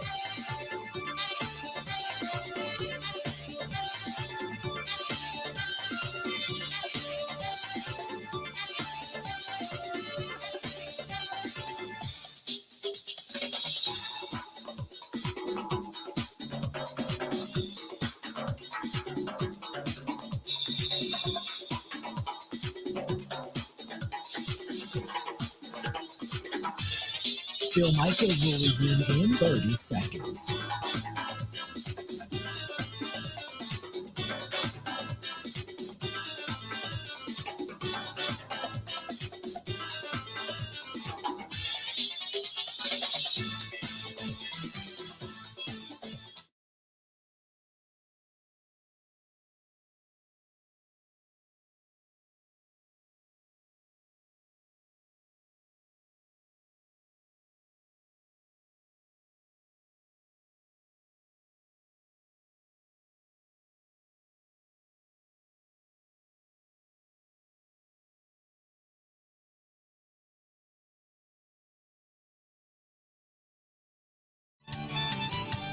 Bill Michaels Show continues on. How are we looking? Glad to have you. Hey, if you got something going on this weekend, hopefully it's, it's warm. But if you're looking for the beginning of summer, the unofficial beginning of summer, a couple of great places to go. Don't forget our friends at Skipper Buds. Check out their huge selection of yachts and pontoons and sport and deck boats, fishing boats, and yes, the best in water sports and jet boats, cruisers, Four Winds, Mastercraft, Taiga, Scarab. My buddy Todd, he is the general manager of the dealership out in Pewaukee. And they have a huge, I just drove past there yesterday. They have a huge selection of used inventory. Now, if you're looking for a new one, they've got that as well. But their used inventory, whether it's pontoons, fishing boats, just your basic runabout boats, ski boats, that kind of thing. Huge selection. Big time. Go to skipperbuds.com, SKIPPER, skipperbuds.com, but get a hold of Todd, 888-334-6739, and get a hold of the Pewaukee location, 888-334-6739, 888-334-6739. Tell Todd I sent you. Say, hey, because that's where I bought my boat, and he gave me a hell of a deal. Say, I want the same deal as Bill Michaels. And tell him that. And they'll get it to you, man. They're moving all kinds of stuff right now. Good stuff. 877-867-1670. This one's from Frank. It says, Bill, I concede your point about Murphy. I do wish Thompson had drafted TJ Watt, though. I think that would have been huge. I do too. That I'll give you. Look, we can look at every general manager that's been in a green and gold office and say, yeah, we wish they would have picked up that draft choice or this draft choice. I don't think there's any doubt about that.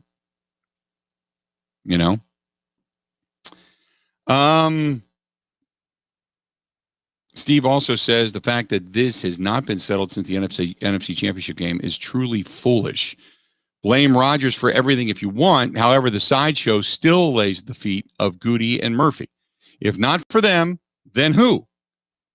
Either you give the MVP what he wants or move on. Don't bring the sideshow distraction to your business or your locker room.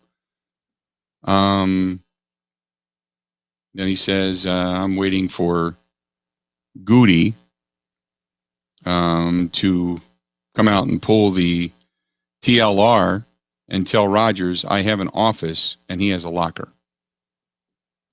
I don't think that's going to happen.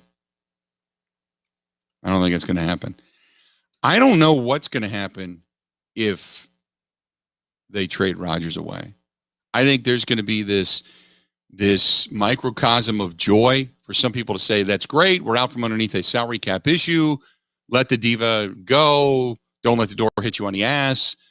And then I think reality is going to set in and you're going to go, okay, let's go into this season with really no shot of winning a championship.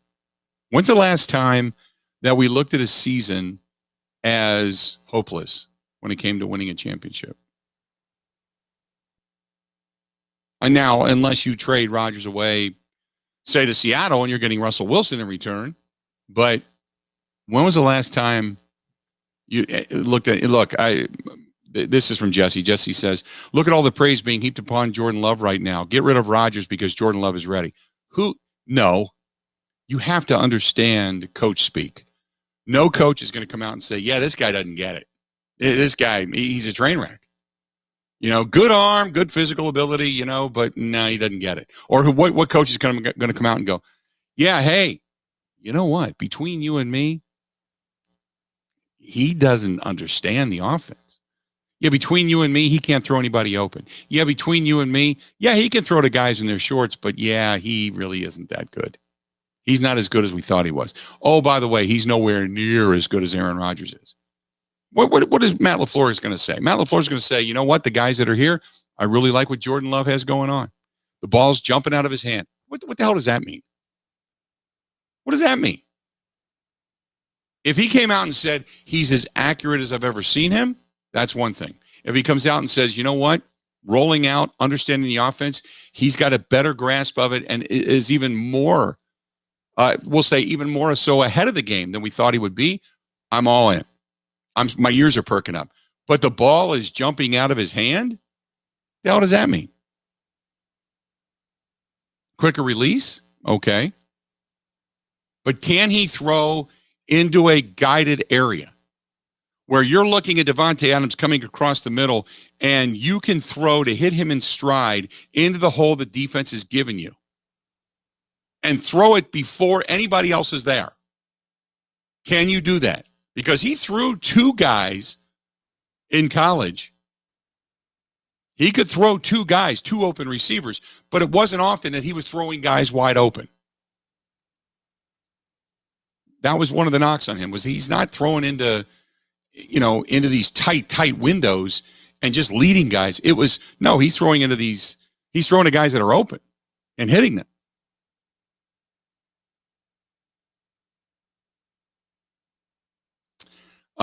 Rick says you don't know what you have in a quarterback until the bullets are flying for real.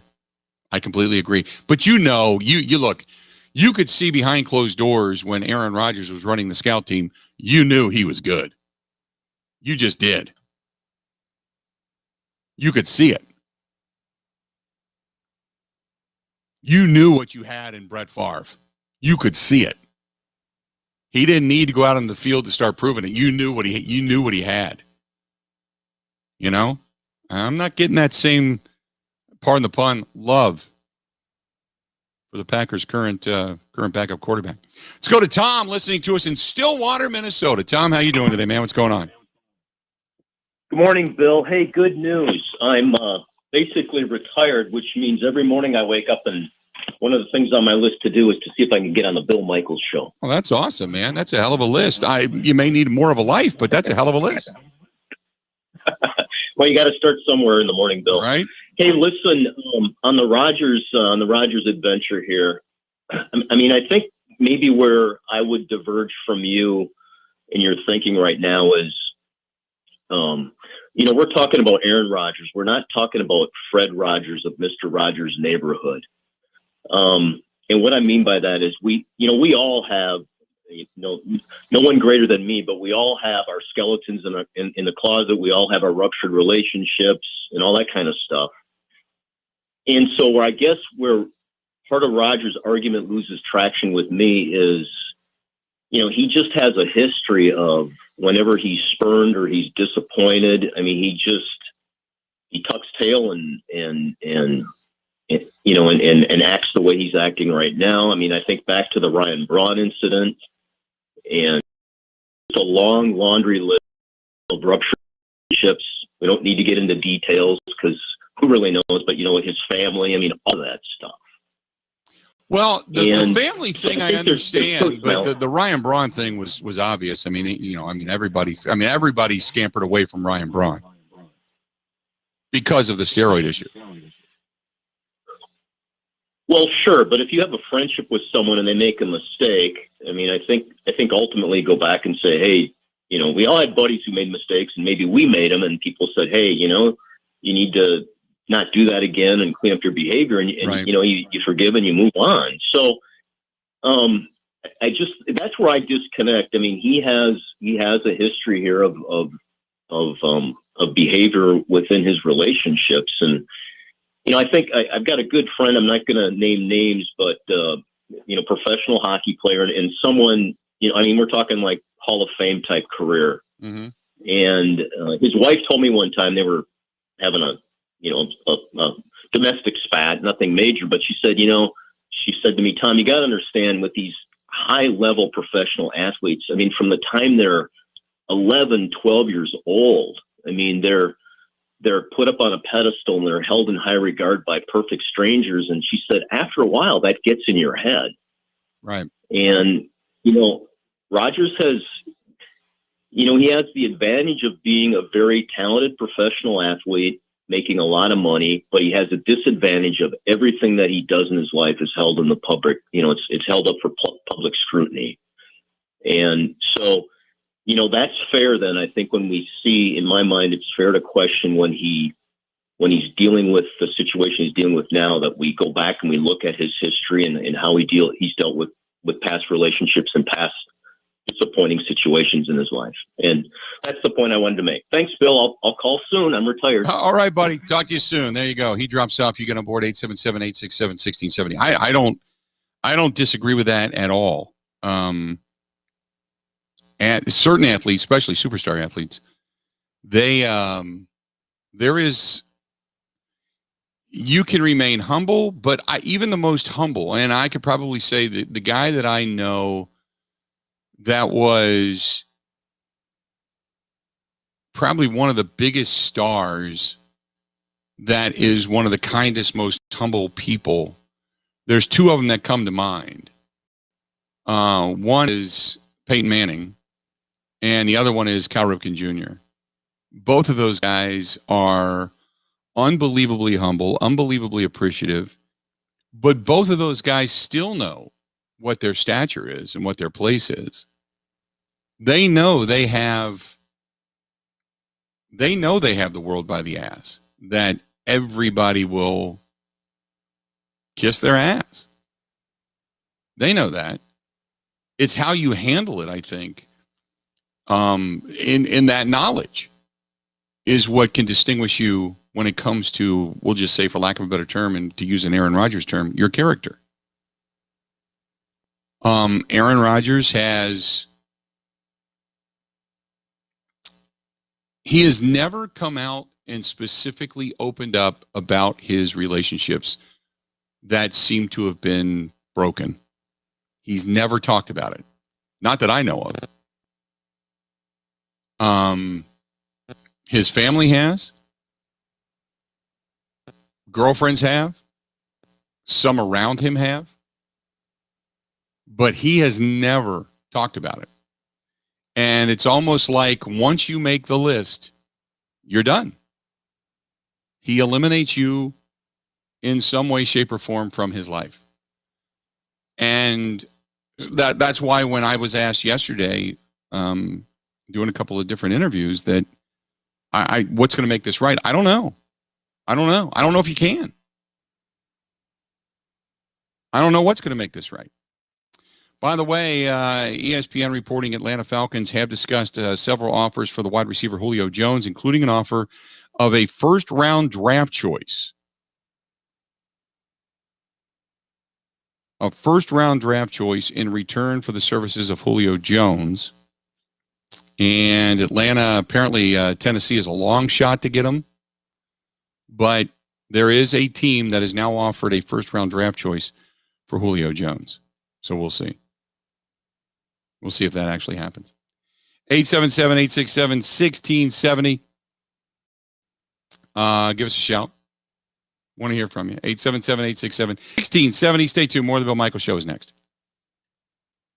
This is the Bill Michaels Show on the Wisconsin Sports Zone Radio Network.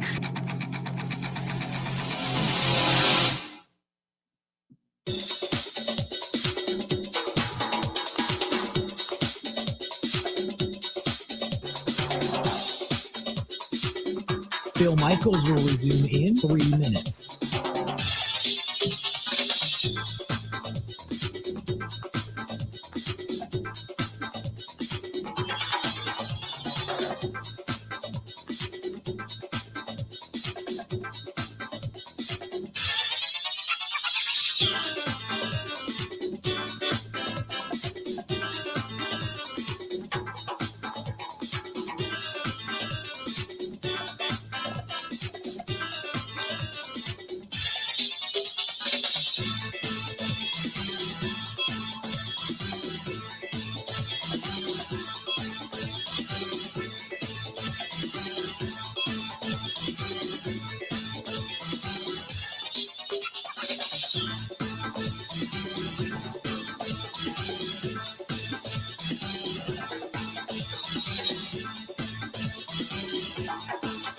Bill Michaels will resume in 2 minutes.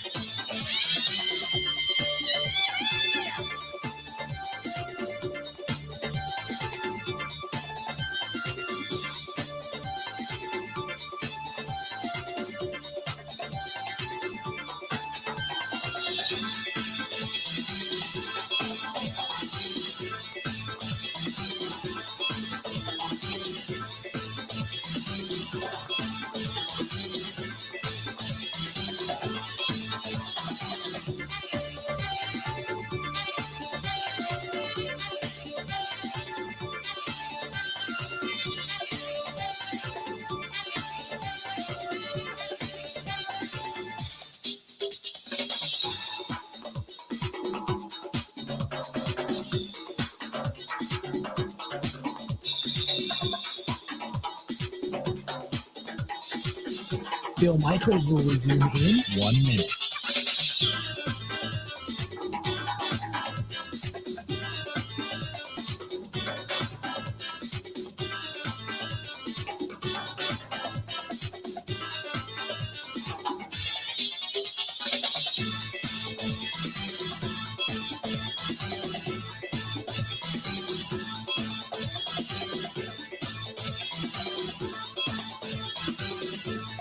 Bill Michaels will resume in 30 seconds.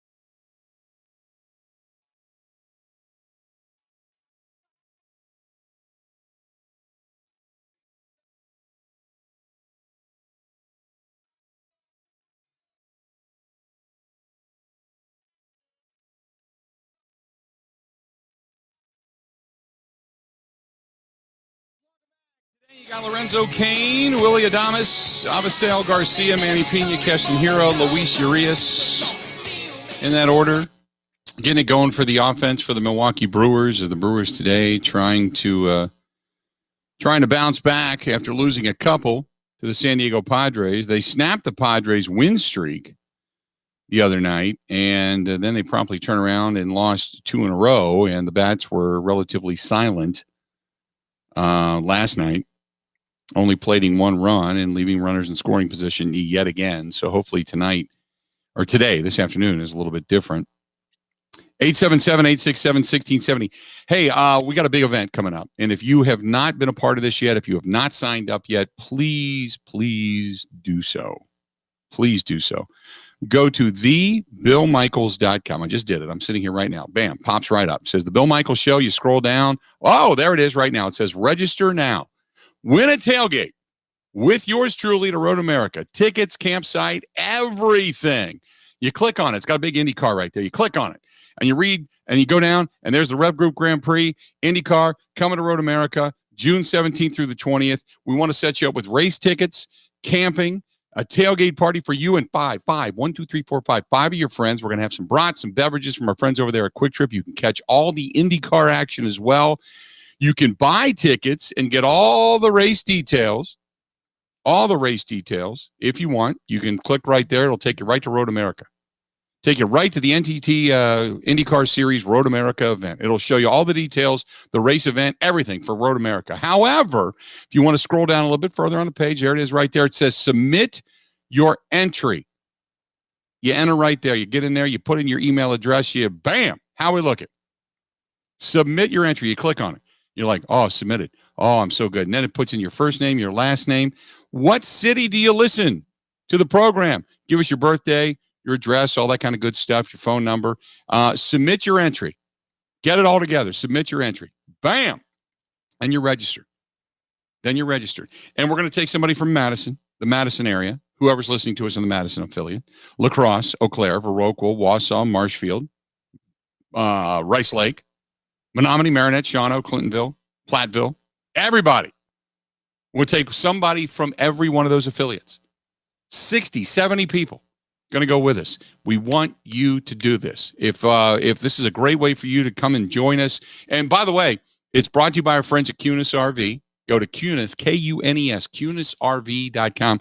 They are the supplier of the brand new big unit cruiser, that Nexus. Oh my God, the thing's beautiful. Can't wait to go pick that up next week. So that'll be something that's up there.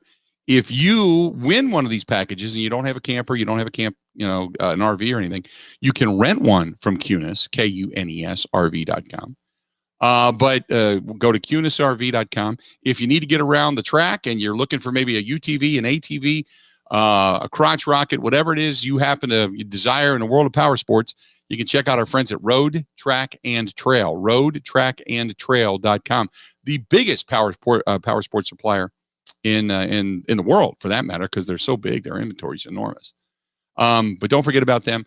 And then Quick Trip is going to put together a hell of a tailgate party for us. Brats, burgers, we're going to have snacks, and also our friends from Robert's Specialty Meats in Waukesha and his famous ribs on a stick. Ribs on a stick. We're going to serve those. This is all free, by the way. This is all free. Now, you got to rent the RV if you're going to rent one. That isn't free. But everything else we're supplying is free. Tickets, tailgate, all that kind of good stuff. The campsite, everything. Getting into Road America for you and 5 of your friends, all free. Free. So go right now to thebillmichaels.com. BillMichaels.com. Thebillmichaels.com. And you're good to go. It's that simple. It's that simple. 877-867-1670. 877-867-1670. You can hit us up if you choose to do so. And we hope to get you registered, by the way, today. This is from Jason. Jason says, just signed up. Hopefully I'm a winner. And Jason, by the way, is also listening to us in Rice Lake. WJMC Radio. 1240 Sports Talk right there. Jason, you the man. Getting back at it, 877-867-1670. This is from David. David said, based on Rodgers' words and actions, I don't see him coming back. I've never been a big fan of his, the casual, aloof personality. I like my sports stars to be more personable. I like my sports stars to give me results. And he's been a hell of a quarterback. I want to see more championships. Greg says, no way Julio Jones is coming here. He's more of a cap hit than a first rounder. He can restructure getting here. In addition to that, he can, if you would then, bring Aaron Rodgers back and restructure that deal, you could restructure that as well.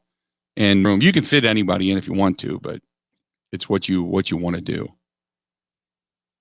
I don't think it's going to happen, but it would certainly be the positive explosion of, we are going for it. We want you back, Aaron.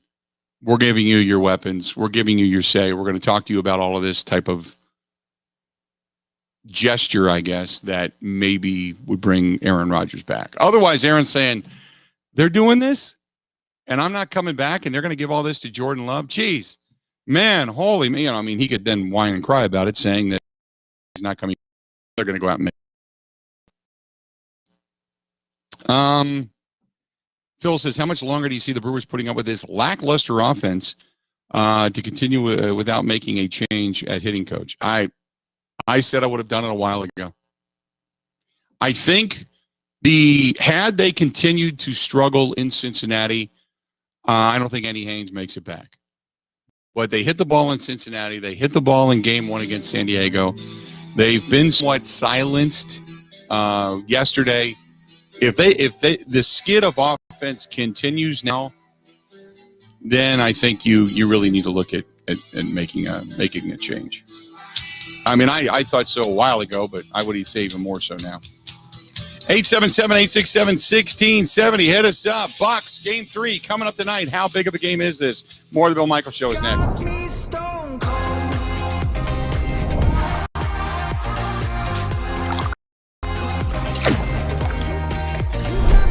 Crisp red apples with fresh strawberries. Cider Boy's Strawberry Magic Hard Cider.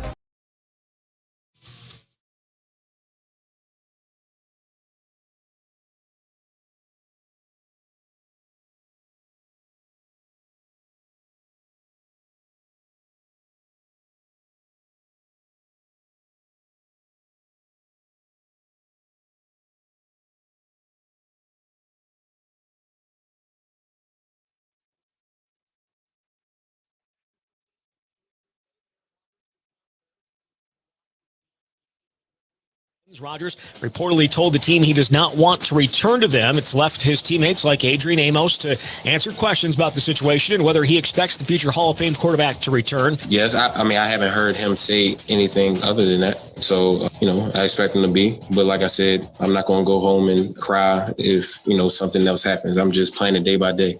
But of course, you want one of the greatest, if not the greatest quarterback ever on your team. You want him out here. But everybody has to go about their business. And, I'm not going to knock anybody for getting what they feel like they deserve. Also announced this morning that Rodgers is going to team up with Bryson DeChambeau to face Tampa Bay quarterback Tom Brady and Phil Mickelson in the latest version of the match. A 2-on-2 golf match is going to take place July 6th. Meanwhile, American Family Insurance Championship announced that Jim Furyk going to take part in the Champions Tour event at University Ridge Golf Course near Madison next month.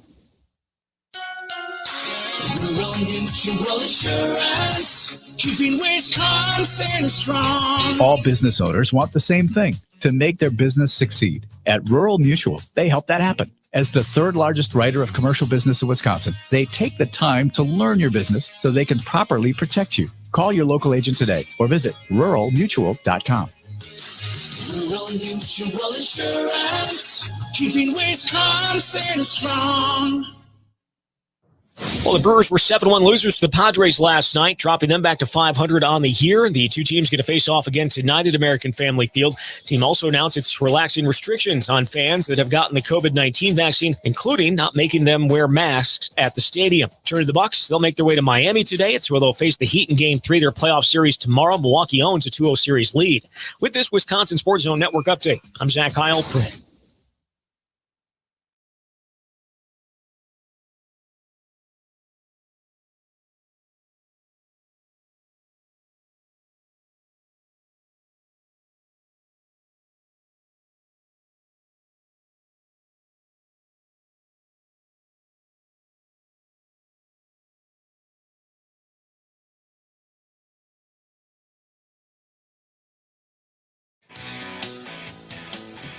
Bucks back at it tonight. Here's something to think about, that down in Miami, the home team there, I think they're still only allowing 10% in. Now, it's weird because Florida's pretty much wide open. But I thought at the beginning of the series that I read that only 10% of fans will be allowed into the arena. I'm not positive. If you know different, please let me know. I'm not positive on that, but if you know different, please let me know. However, I don't know if you caught this, but the Milwaukee Bucks, when they return home, wide open. Wide open.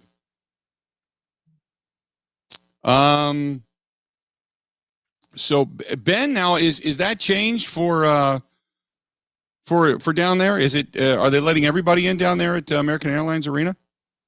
I'm reading online that they approved an increase from 8,600 to 17,000 to be put in place this game tonight. For this game tonight. Well, go figure.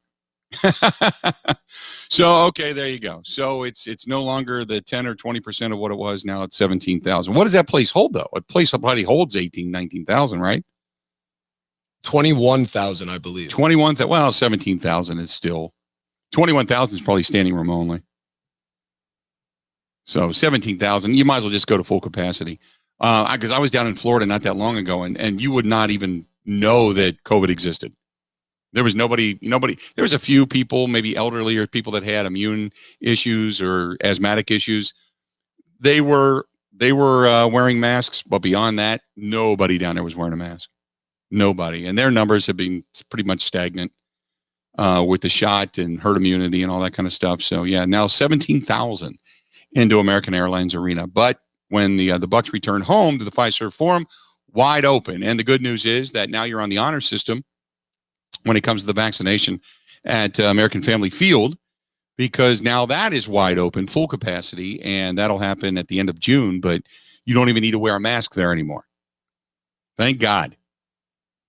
Thank God. Hey, look, I know COVID's been real for people. I get it. I had it. I've known people that have gotten sick. I've known people, unfortunately, that have gotten sick that had immune deficiencies, and they'd passed. I get it. But as far as getting our world back to a sense of normalcy and getting ourselves vaccinated and moving forward and opening up businesses again, This has been, the last few weeks have been pretty spectacular as far as opening things back up. So that's good news. 877-867-1670. If the Bucs win tonight, if let's say the Bucs lose tonight, does this change things? Because I still think they're going to win in 5. But if the Bucs win tonight, I'm efforting a sweep. I think it's done. I really believe outwardly when Giannis was giving that interview about, well, he didn't know, and boy, it's going to be tough, and what they did to us last year, coming in the bubble and coming out of the bubble after the loss, and talking about the mentality and all that kind of stuff. That's one thing. I think it was more of a, we're not going to go into this with our heads in the clouds this year. We're going to go into this looking at ourselves as the underdog and knowing that we have to work twice as hard to get the win. 877-867-1670, 877-867-1670. How big of a game is tonight's contest between the Bucs and the Heat? How big of a game is it tonight? Brett says, no small ball ever by the Brewers at swing for the fences and strikeouts. Does Counselor forget how to play the game? He could not play the game that way. You know what? In today's day and age, that's not Craig Counsell's not playing the game the way the game used to be played. He's not managing it that way. He's managing it the way statistics and analytics and David Stearns and his people want it to be managed. You're managing it via the sabermetrics of the game. That's the way they're doing it. And don't forget, I mean, it's David Stearns. Well, I mean, Matt Arnold now, technically he's the general manager, but he's a protege of David Stearns. But those three guys look at the analytics, look at the numbers, and say, this is the way we're going to do it. Now, I don't believe every guy's going up there with the grip it or rip it mentality, but what I do believe is that the ability to put the ball in play, the ability to go the opposite way, to hit behind a runner, sacrifice fly, drop down a bunt, the little things, the nuances of baseball have been lost because of one specific statistic. It's not exit velocity. It is launch angle. You look at the way everybody swings. Very few guys swing with a level swing, looking and heading down at the baseball, going down towards the baseball to drive the baseball. Most have that step out, dip down shoulder, launch angle. That's the way they swing, and that's the way they're being taught to swing. Even in the cage. I mean, you can see it when guys are in the cage on a tee. They're not swinging down to just make contact and have a level swing. What they're doing is they're stepping out and launching the ball up, even off the tee. Because the guys still work with the ball on the tee. They still work with that. Even that way, guys are still doing it. And they're learning launching. The one statistic that, in my opinion, has been more detrimental to baseball than anything has been the term launch angle. 877-867-1670, 877-867-1670. Hit us up.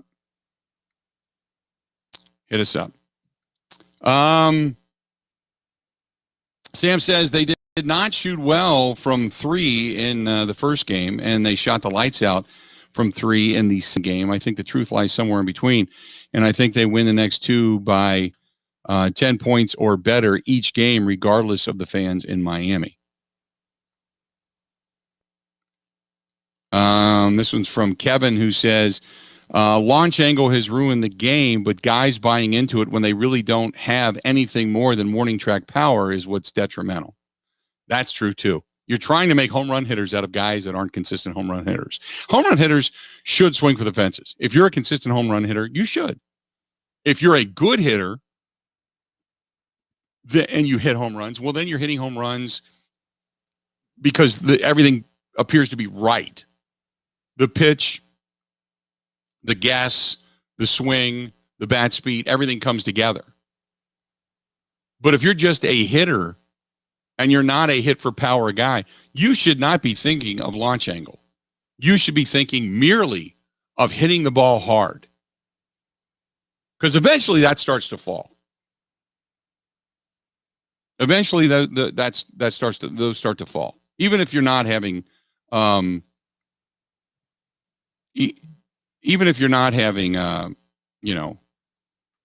if you're hitting the ball right at players, then it'll start to find gap. I mean, it just does. Nobody hits the ball hard all the time and doesn't get base hits, singles, doubles, triples, whatever. Meanwhile, the Milwaukee Bucks getting ready for a team that got rather physical and pesky at the end of game 2. And PJ Tucker says, just got to stay focused while you're up like this right now. Being humble, staying focused, never get too high, never get too low, even kill, go out, same focus that you had in each game before, learn from your mistakes, but, stay humble in victory. And then he says, hey, there's always room for improvement. I feel like we've been pretty good.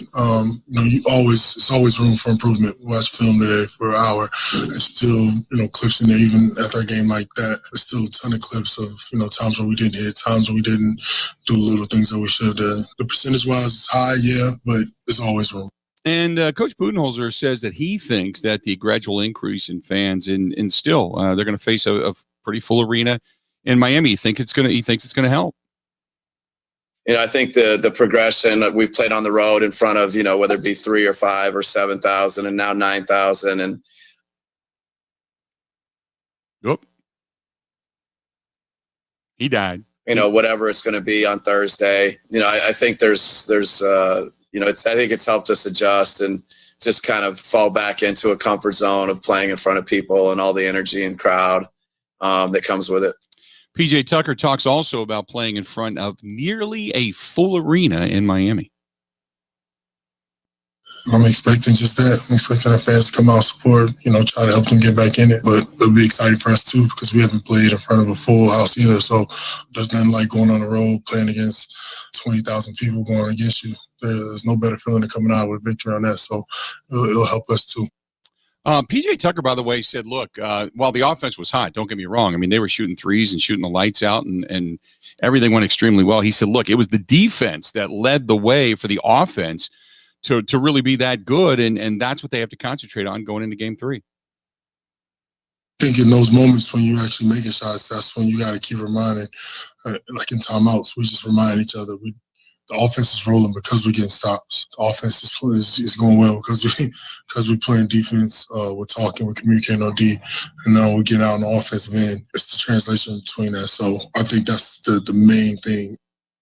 And then last but not least, he also says, look, we made some defensive adjustments from game 1 to game 2, and we're going to have to make more now between game 2 and game 3.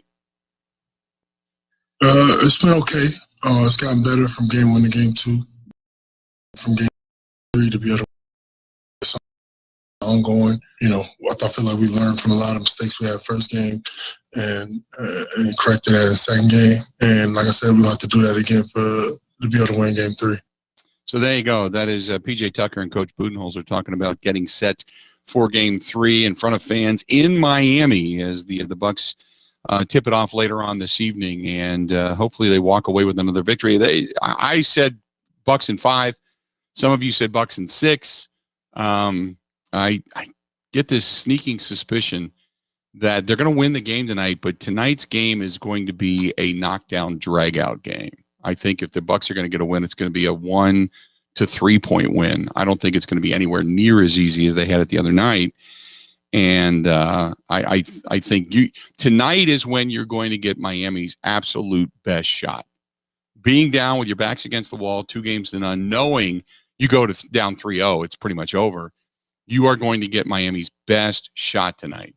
And look, their coaching staff is solid. They really are. That is a good coaching staff, and they're gonna give you something that maybe you haven't seen, some adjustment that's going to try to kind of throw the tables in their direction. You're going to get a good one tonight. You're going to get their best shot tonight. I'm going to be intrigued to watch this game. Thomas also said, hey, the Brewers going to win today. I just feel it. Thomas, I hope you're right. Adrian Hauser on the hill for the Brewers today, taking on the Padres in the finale of the 4-game series between these two teams. 877-867-1670, 877-867-1670. You want to hit us up, feel free to go ahead and do so. Hey, the Four Seasons Island Resort on the beautiful Moscato Island. Summer Wine and Dine. It's coming up. The Summer Wine Dinner. It's going to be there through June 17th. If you haven't been to a wine dinner at the Four Seasons Island Resort, I'm telling you, it's just awesome. It's your chance. It's coming up Friday, June 18th. June 18th, it's the Summer Wine Dinner in the Diamond Room. Now, they're offering 5 courses, each paired with a complimentary wine, $75 per person. That includes the tax, gratuity, everything, okay? If you want a seat there and a weekend up there, this is what you do. If you're into the wine and dine thing, this is what you do. Get a hold of our girl, Barb, B-A-R-B, Barb at the4seasonswi.com, the4, Seasons, wi.com. You can reserve your seat today and get in on this. By the way, if you do want to go up and you're going to go to the wine dinner and enjoy yourself, great. But don't forget, all Marinette County ATV trails are now open. So load up the side-by-side, bring the trailers. They got plenty of parking out back for the trailers, and they have direct access to the trails. You can leave your truck and trailer right there in the parking lot. Plus, the golf course, the river course is open on the island. You're going to enjoy the 34 9-hole, par 34 9-hole course. It's a great kind of beginner's course. It's a great course to just learn on. Or if you just want to go up there and kind of sharpen your game, maybe you just need to, kind of sharpen up your short game, get a few good drives with a 1 or 2 times with a driver, maybe a 3-wood, a rescue club, 5-wood, whatever. Tee off with a 3-iron a couple times just to kind of get your game together. Great place to go. Great. They offer stay and play packages. There's memberships. There's group rates for outings. You can book your tee time right there online. The4seasonswi.com. That is the4seasons, F-O-U-R seasons, wi.com. The resort is open, 55 luxury rooms available 7 days a week. So get a hold of them. Get a hold of our girl, Barb. Make sure, I keep telling you, make sure you say, Barb, we want the Bill Michaels special. And it varies as to what it is. But if you mention it on this show, you get something. If you just go do it yourself, you don't.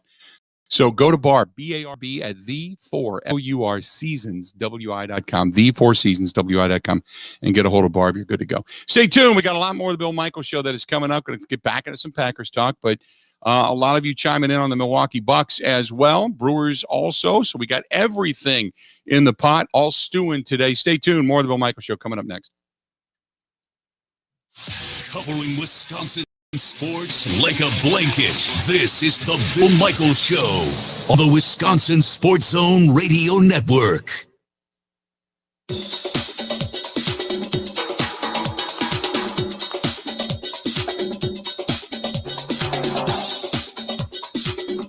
Bill Michaels will resume in 3 minutes.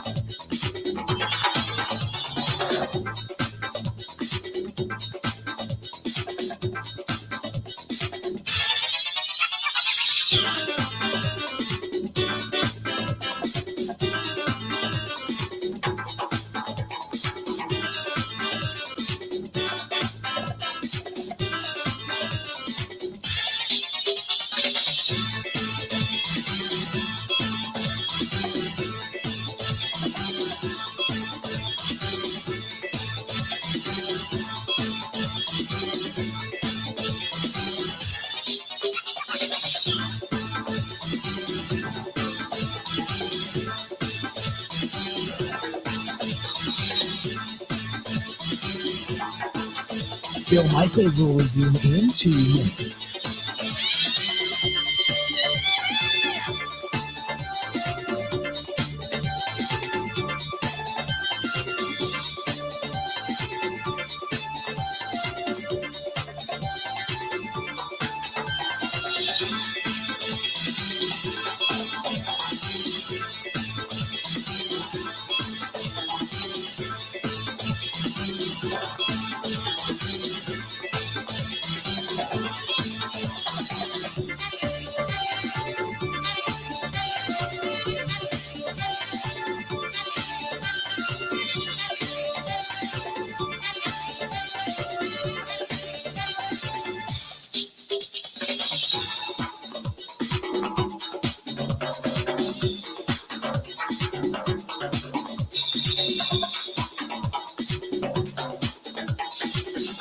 Bill Michaels will resume in 1 minute.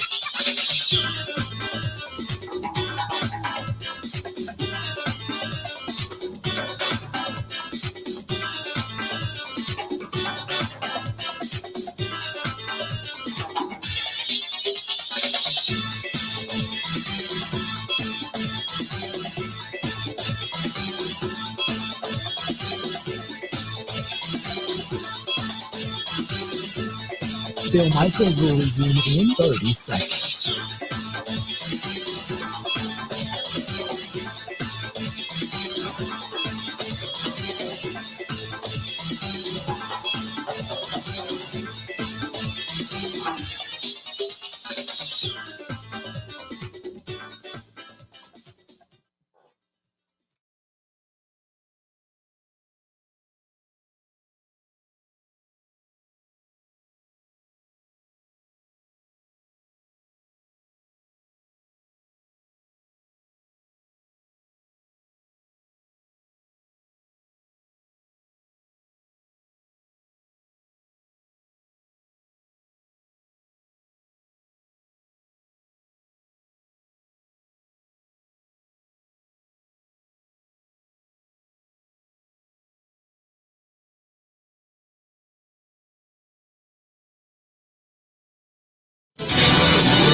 Welcome back, Bill Michaels Show. We continue on. Glad you all with us today. Hey, don't forget, if you're going to be doing some grilling, if you're going to get maybe out over the weekend, I know it's not going to be 90 degrees, but is the unofficial start of summer and the unofficial start of grilling season.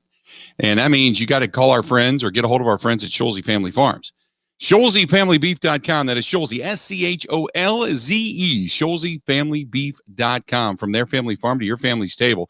They are awesome. And if you're looking for brats, they got 4 different flavors, by the way. Beef, blue cheese, pork, beer brats. They've got preformed beef patties, hamburgers, skinless hot dogs for the kids, snack sticks, jerky. They got it all.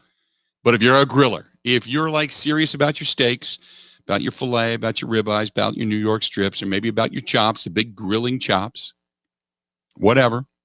How about maybe smoking roasts or briskets, ribs, those big tomahawk ribeyes?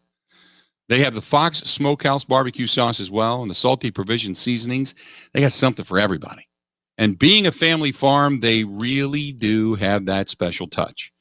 They want you to stop by. I'm not kidding. Stop by, sit a spell. Stop by and hang out for a little while and see what it is they're all about. That's our friends from ScholzeFamilyBeef.com. Scholze, SCHOLZE, ScholzeFamilyBeef.com. If you're in the Humbird, Wisconsin, which is near Black River Falls area, stop on in, whether you're driving a car, SUV, truck, whatever it happens to be, motorcycle, ATV. They have ATV trails out there. Stop on in, hang out for a while and see what they're all about. And get yourself, if you go to the website, get yourself kind of a sample pack of things you like. And then what you do is you pick out the things you do like. And when you set up a subscription later on, that comes to your house continuously. You know, once a month, you get that order, you're good to go. And if you do order something, order it on a Monday or Tuesday or even a Wednesday, and it's there in a couple of days on your doorstep. It's that good. If you want to take it up north, keep it in the box, keep it in the dry ice. It'll stay good till you get there. Go to Scholze, SCHOLZE, ScholzeFamilyBeef.com. That is ScholzeFamilyBeef.com. Again, SCHOLZE, ScholzeFamilyBeef.com. Great people over there. Good stuff at Scholze Family Beef. Got emails. Man, the emails are coming in today. Bill says, hey, unit, the Brewers, not a good baseball team. 3 games back in the standings. The Cubs have leapfrogged them. I think they are going to end up 4th overall if Cincinnati gets their blank together. This team has terrific pitching, but the pitching can't last forever. They've been carrying this ball club, and their hitting is atrocious. This is from Kathy, who says, as an old school baseball enthusiast, even though she's got in parentheses, I'm only 24. I think the Brewers cannot hit for average. It's all or nothing. My dad keeps telling me about taking it down the line, hitting it into the gaps, dropping down a bunt, a drag bunt, a suicide squeeze, all these different things that the Brewers cannot do. Have I heard correctly that Craig Counsell says these guys can't bunt? Isn't that part of his job to get them to bunt or get them to hit behind a runner? I don't know what the problem is, but this team is just bad. 24 years old. You're an old school baseball enthusiast. Like it. Like it. Then again, your dad's teaching you, you know? And that's why for baseball to succeed in the long term, that has to happen. It's got to be with families. It's got to be families taking kids enjoying the ballpark, enjoying the atmosphere, enjoying the game, watching it at home, whether it's, in the living room, in the den, maybe out on the patio, whatever it happens to be, enjoying the call of the game, the romance of baseball. It has to be appealing in so many different directions. This is from Frank, who says, I just can't listen to Brewers games anymore. Euchre brought a different telltale to the game each night. While I have nothing specific against the guys that are doing the games now, they sound the same and they are bland and boring. That's from Frank. Frank, appreciate the email. That's interesting. I don't ever really sit and knock radio people because I'm one of them. And there's people that probably don't like me or think that my delivery is different or they don't care for it or whatever. I could be bland and boring. There's something to be said for broadcasters who are able to paint a picture and not be robotic. Does that make sense? Euchre paints a picture. He has a passion and enthusiasm, a genuine brevity. I was really, really lucky. I grew up in Cincinnati, as you know, and I started out, I had Al Michaels was the Reds broadcaster, early 70s, and then Marty Brenneman took over, and Marty had this down-home way of being one of the most professional broadcasters I've ever heard, yet being able to bring you into a story and continue the story to where he could paint a picture. There's a romance to radio. It's not about calling the game alone. It's about bringing you in as a fan so you can see it.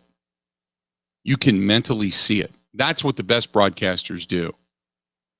Jack Buck was really good at it as well in St. Louis. He was tremendous.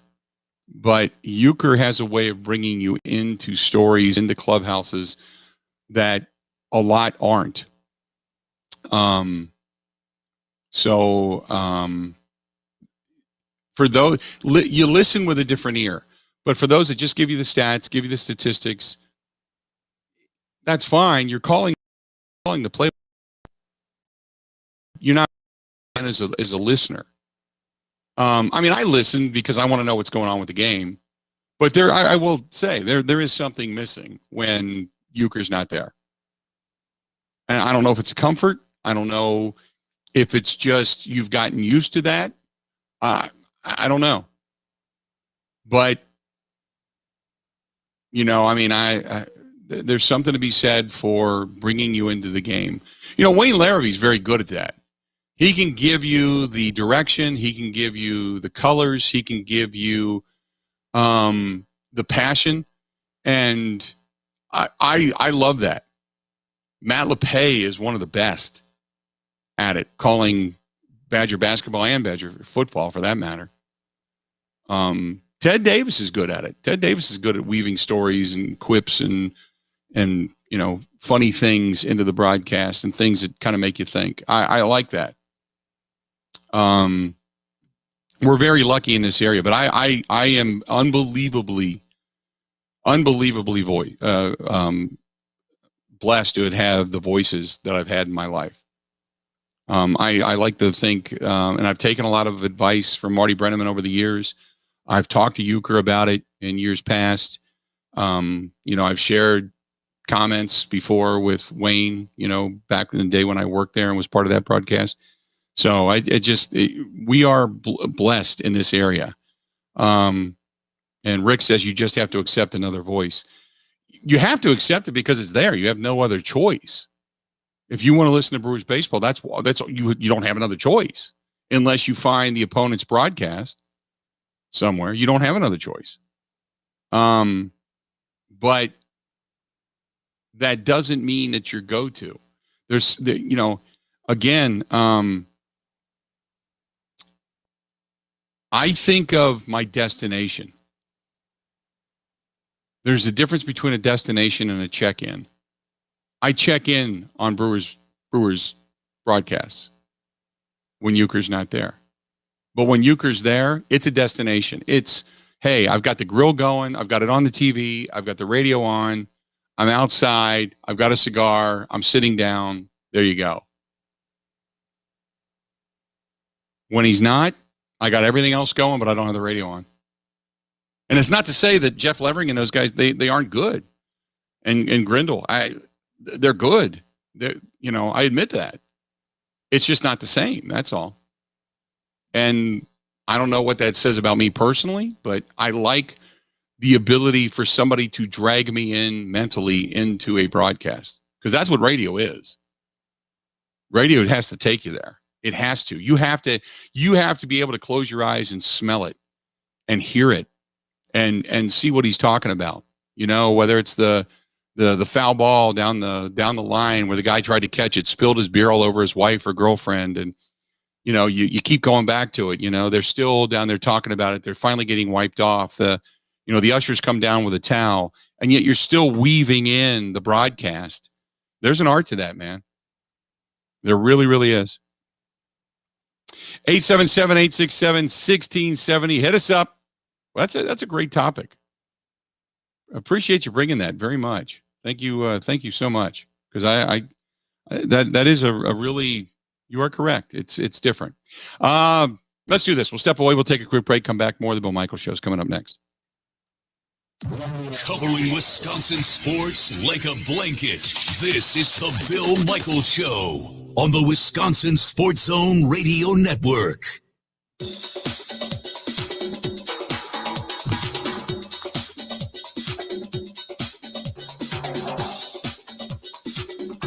Bill Michaels will resume in 5 minutes.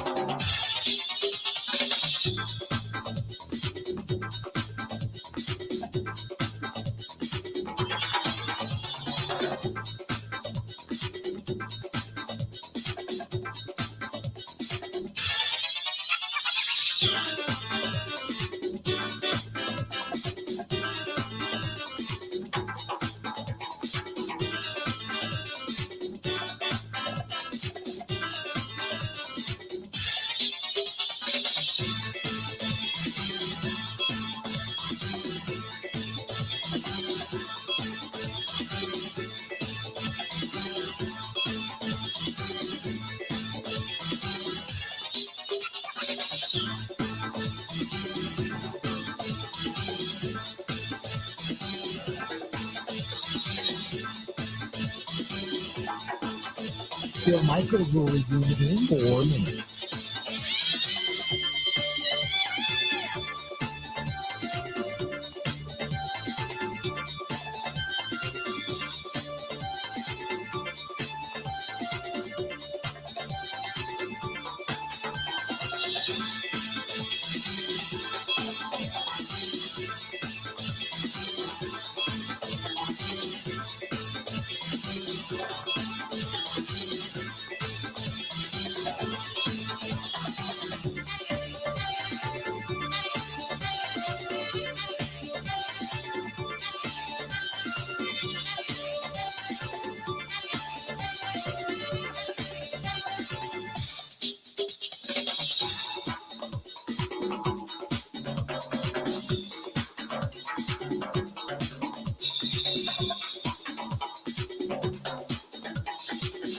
Bill Michaels will resume in 3 minutes.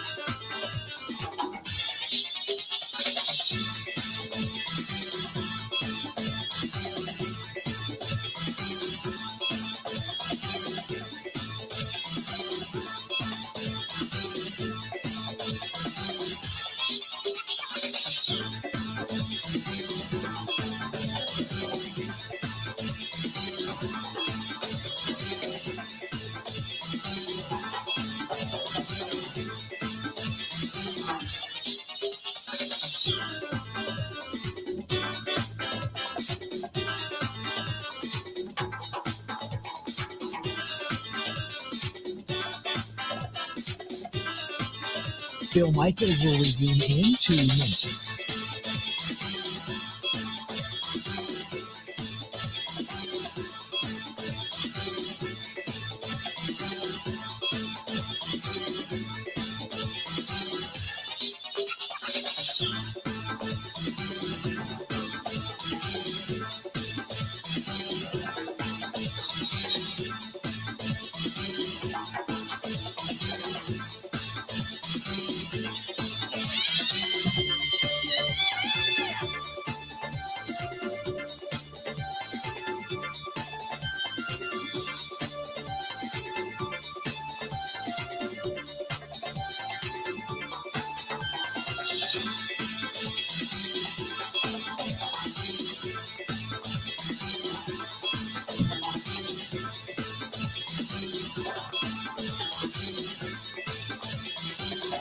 Bill Michaels will resume in 1 minute.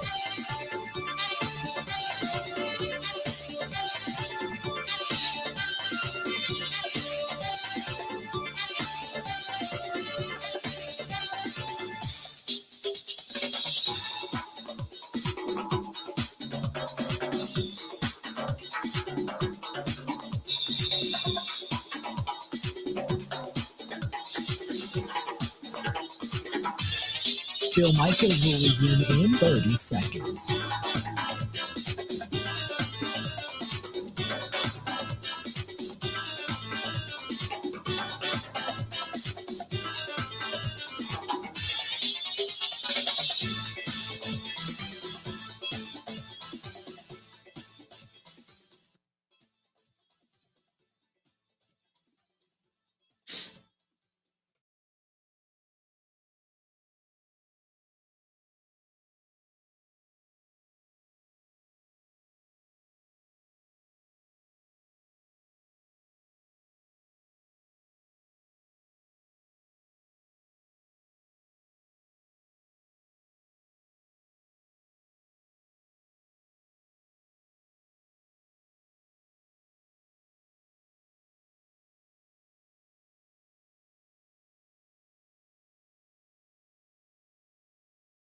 Quick Trip, the official fuel provider of the Big Unit Cruiser, the new Big Unit Cruiser, and also the convenience store sponsor.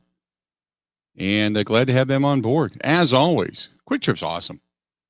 Just awesome. Hey, by the way, if you haven't already, it's coming up fast. Monday, June 28th, we have a cigar dinner. Ironwood Golf Course in Sussex, Wisconsin. Ironwood Golf Course in Sussex, which is just west of Milwaukee. But if you want to be a part of this, from what I understand, tickets are going pretty good. So it's Monday, June 28th. Monday, June 28th. We are going to be at Ironwood Golf Course in Sussex. Compliments of our friends from Quick Trip and Tobacco Outlet Plus Grocery. If you want to go to tobaccooutletplusgrocery.com. That is tobaccooutletplusgrocery.com. You can get the tickets there. tobaccooutletplusgrocery.com. Get your tickets there, and you can find it. It's coming up. There's a list of events. There's a cigar dinner that we're going to have at Ironwood Golf Course in Sussex. That is coming up in Sussex. And would love to have you. Would love to have you. So join us again. It is a golf event. A golf event coming up. Tobacco Outlet Plus Grocery.com. And that is the one at Ironwood Golf Course in Sussex. I know they have a bunch of them listed. I'm not doing all of the different events this year. I'm just doing the golf events. So when you see a golf cigar dinner, that's the one that I'm doing. A golf cigar dinner. So there you go. A golf dinner. The golf cigar dinners. 877-867-1670. 877-867-1670. And hope to see you there. That's going to be a lot of fun. Looking forward to it. A little golf, cigar, a little Q&A, a little discussion. We got a lot to talk about, too. But again, go to tobaccooutletplusgrocery.com and get your tickets for that one. This one, what do we have here? This is from Eric. He says, how do you sync your TV and the radio broadcast for the Brewers? They sync that to Time Warner Cable or Spectrum. And I have Spectrum in my house, and that's how I sync it. So just an FYI. That's how I do that. But and that's the most common. So it's hard. I know that a while when people started cutting the cord and going to the over the internet broadcasts or just over the air broadcasts, and I mean all the things that they were trying to do, it was difficult. But since it's on Valley, it's basically out of Spectrum, so to speak. That's the one that's most commonly used, and that's what they sync it to. So that's what I've been able to do. I've only done it once this year so far, where I've sat out back, had the game on, had the radio on, and I was able to sync it up. I mean, it was maybe a half second off, but it was really close. It was really close. But that's how I do it. 877-867-1670. I know the old days. When people bring it up, and Ted just said, you can't do that anymore. It used to be you'd listen to Jim and Max on the radio and sync it to the television broadcast and be able to turn the television broadcast down and listen to Jim and Max call the Packers game. Yeah, it's not that way anymore. With all the different platforms, whether it's NFL Network, whether it's Fox, whether it's on cable, whether it's over the internet on any one of the Hulu or what have you platforms. Yeah, it's not the same anymore. You can't find I think, if I'm not mistaken, I could be wrong, at least when I was there years and years ago, they synced it still to Spectrum, which is, again, the widest audience. But yeah, it's not easy to sync it up anymore. That I give you. 877-867-1670, 877-867-1670. You can hit us up. By all means, do so. So Alex Smith, going back to this in case you missed it, on Colin Cowherd's show, talked about getting into the Aaron Rodgers discussion, talked about how the Kansas City Chiefs, they came to him and said, hey, by the way, we're thinking about taking this kid named Mahomes, and he talked about that communication. Yeah. Did Kansas City give you a heads up on Mahomes? Yes, without a doubt. With 100%. I mean, that's something that was talked about throughout the draft process. Coach Reed, and I'm talking multiple times. Hey, this really might be something we're doing. Are you okay with it? This is going to be the situation. This is, there were no surprises. I mean, it was absolutely laid out for me.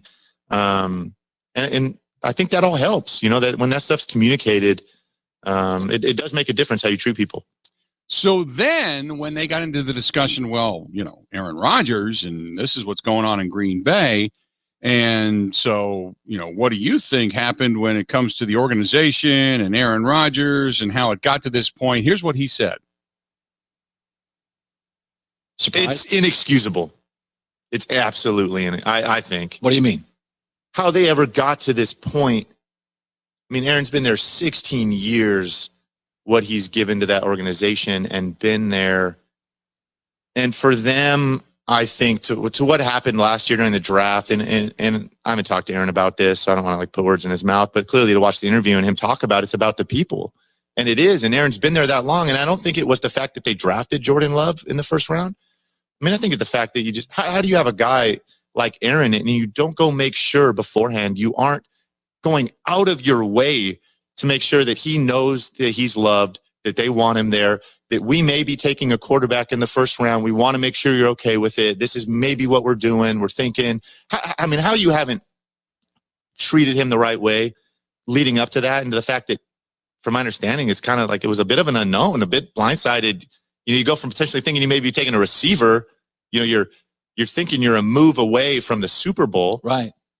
And then blindsided with a pick. I just don't understand how an organization, how you haven't addressed that beforehand when you make a move like that and really made sure that everything is tightened up and everybody's feeling good about that. Because if it's not, you're not doing it. in my opinion. You're just not. It's just not the way you run a business. It's not the way you're treating people. So there you go. That was Alex Smith talking about his thoughts, and how do you not see this coming in? You know, how do you not do this correctly? And if he put it this way, if he's thinking it, other players are thinking it. How do you just now? You may listen to that and go, you know what? You're a worker. We don't check with you, or you're a diva. Get over it. That you can say that, and to a certain extent, I could say you're right on.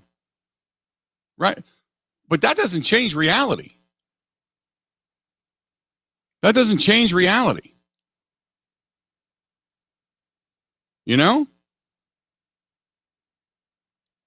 877-867-1670, 877-867-1670.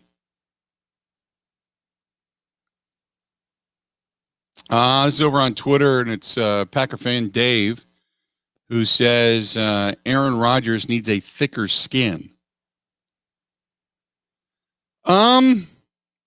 What has made him so good and made him so competitive is the fact that he can have this agitation to where he throws that perceived chip on his shoulder and wants to prove you wrong. That's what's made him good.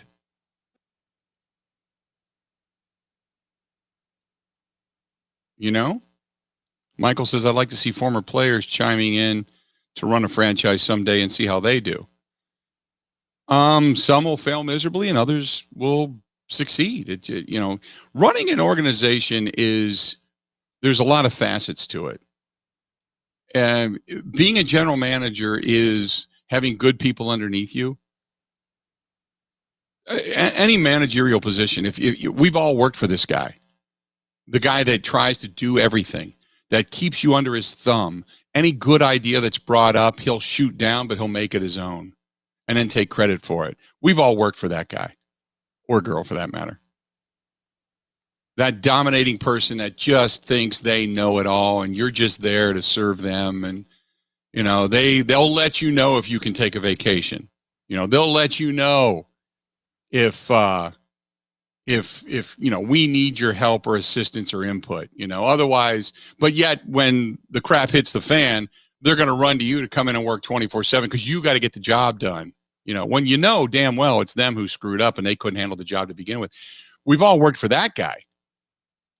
But the best managers, the best program directors, the best bosses I think I've ever had or worked with are the ones who sit down and say, what's going on? And they have a way of explaining your negatives. They have a way of complimenting you regarding the positives. They have a way of talking to you. I've worked at radio stations for companies where the company, you can't, as a manager, you can't give away secrets. You can't let the workers know what's going on.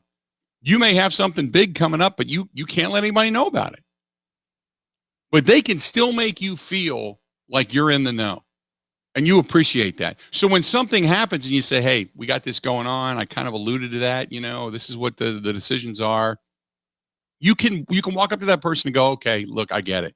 Yeah, this sucks, but man, I appreciate you being honest with me for the most part, and you understand there's certain things they can't say. It's the people that don't say a word. They see you in the hall and they give you that nod, that sup. How you doing? And when they say, how you doing? They don't mean it. It's something you say out of awkwardness when you pass by. How you doing? What's going on? How's it? Having a good day? Yeah. It's a one-word answer. Yep. They don't care. They don't give a damn. So it's different. It's different. 877-867-1670. This one from John said, I'm pretty sure the Packers knew Rodgers wasn't coming in for the OTAs and June 8th.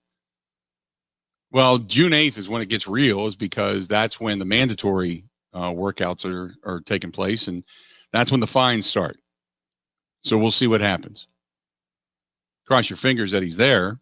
That'd be great, but because that's what we're all going to wait for.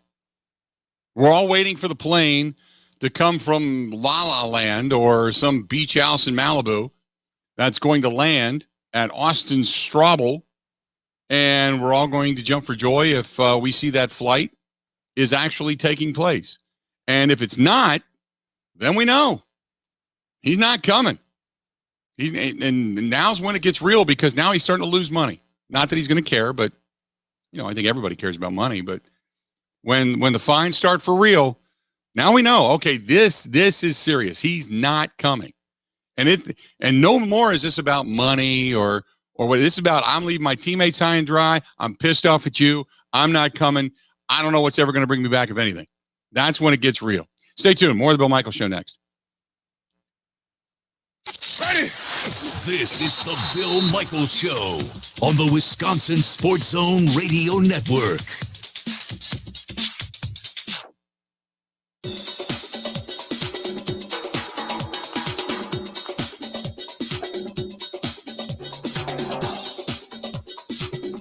Bill Michaels will resume in 3 minutes.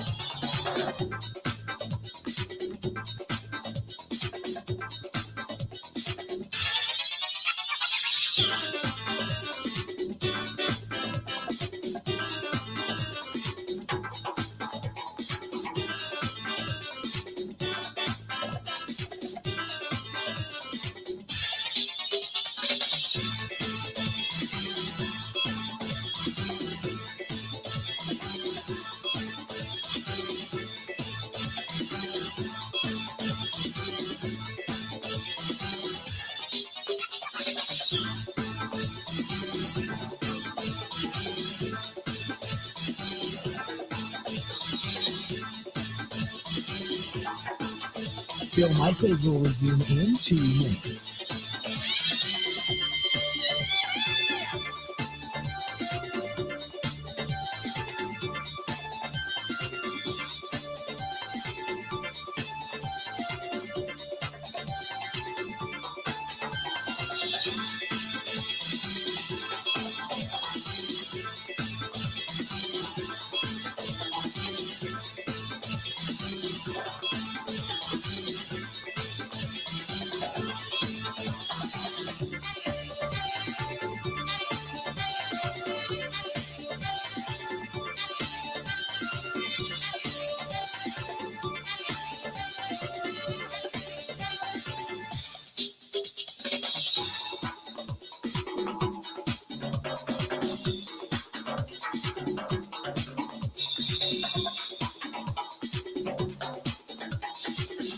Bill Michaels will resume in 1 minute.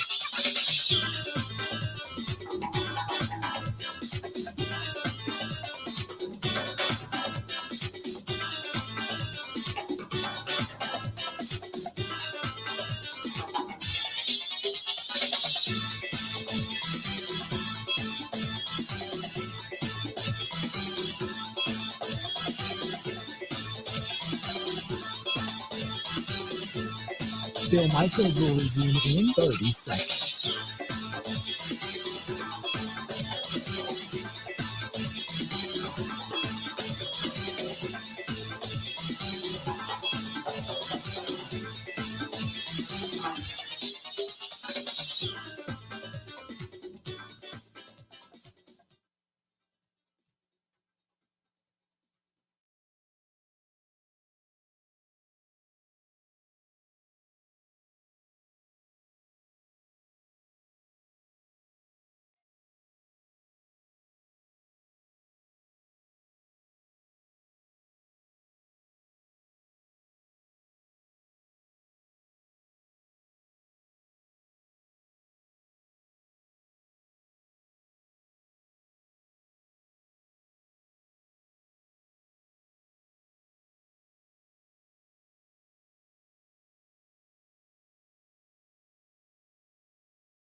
Bill Michaels Show. We continue on.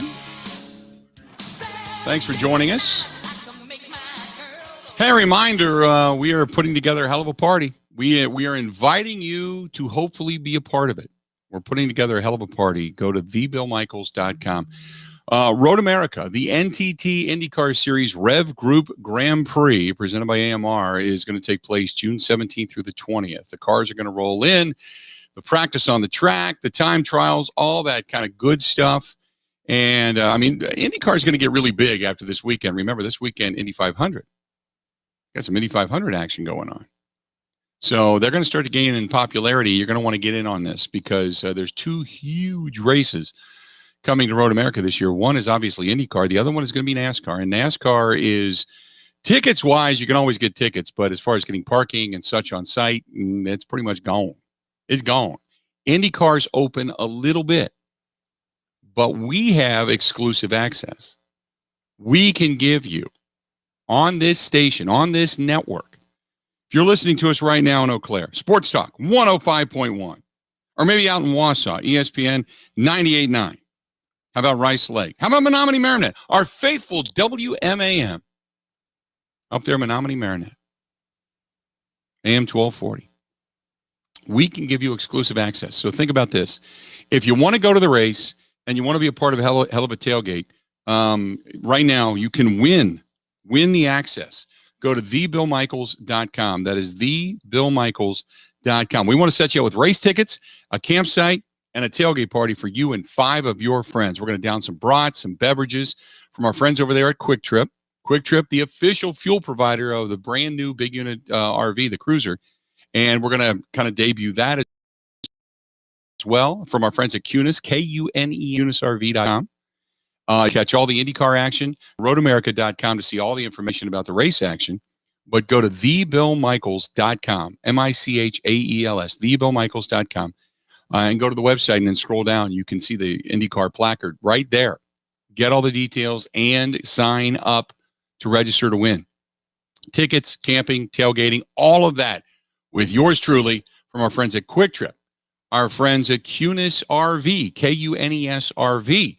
Also, our friends at roadtrackandtrail.com, roadtrackandtrail.com, and our friends at Road America as well, and Robert Specialty Meats Waukesha. So all of us coming together for one event for you, for one event for you, so we can all hang out together. This is really cool. So hopefully you can be a part of it. Go right now to thebillmichaels.com, thebillmichaels, M-I-C-H-A-E-L-S, thebillmichaels.com, and we want to have you there. We want to get you there. Hey, coming up in the next hour, going to hear from Joe Barry, the new defensive coordinator for your Green Bay Packers. And we're going to hear his thoughts on how things to communicate. All that kind of is coming. One more hour yet to go. Don't forget, 5 o'clock tonight, the Happy Hour live stream begins. We're back. Another edition of the Happy Hour live stream tonight. 5 o'clock. No Brewers tonight, and we'll be done before the Bucks get underway. So 5 o'clock tonight, pay attention to it. We're going to talk beer in Wisconsin. Beer in Wisconsin. It's going to be fun. It's going to be a good time today. We're going to be down at Milwaukee Brewing, downtown Milwaukee, the Milwaukee Brewing Company, but a true craft brewer here in the state of Wisconsin. And we're going to give you some insight into all of that. Going to have a lot of fun tonight. That's the Happy Hour live stream tonight. Find it on my Facebook page, Twitter account. You can follow us there. On YouTube, please go to subscribe to the YouTube channel. It'll pop right up for you. Go to youtube.com and just search Bill Michaels, or on Twitch TV. But it's going to take place tonight starting at 5 o'clock. We got a lot more of the Bill Michaels Show coming up right after this.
vaccine, including not making them wear masks at the stadium. Turn to the Bucks. They'll make their way to Miami today. It's where they'll face the Heat in Game 3 of their playoff series tomorrow. Milwaukee owns a 2-0 series lead.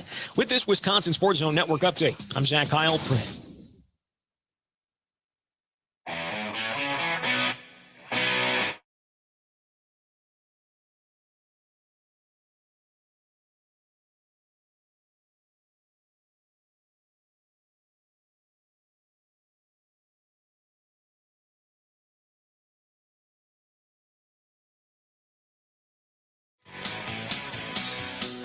Welcome back. Hour number 4 of the Bill Michaels Show, and we are so glad you are with us. Thanks so much. 877-867-1670, 877-867-1670. If you want to hit us up, please feel free to go ahead and do so. Glad to have you today, as you got the defensive coordinator, Joe Barry.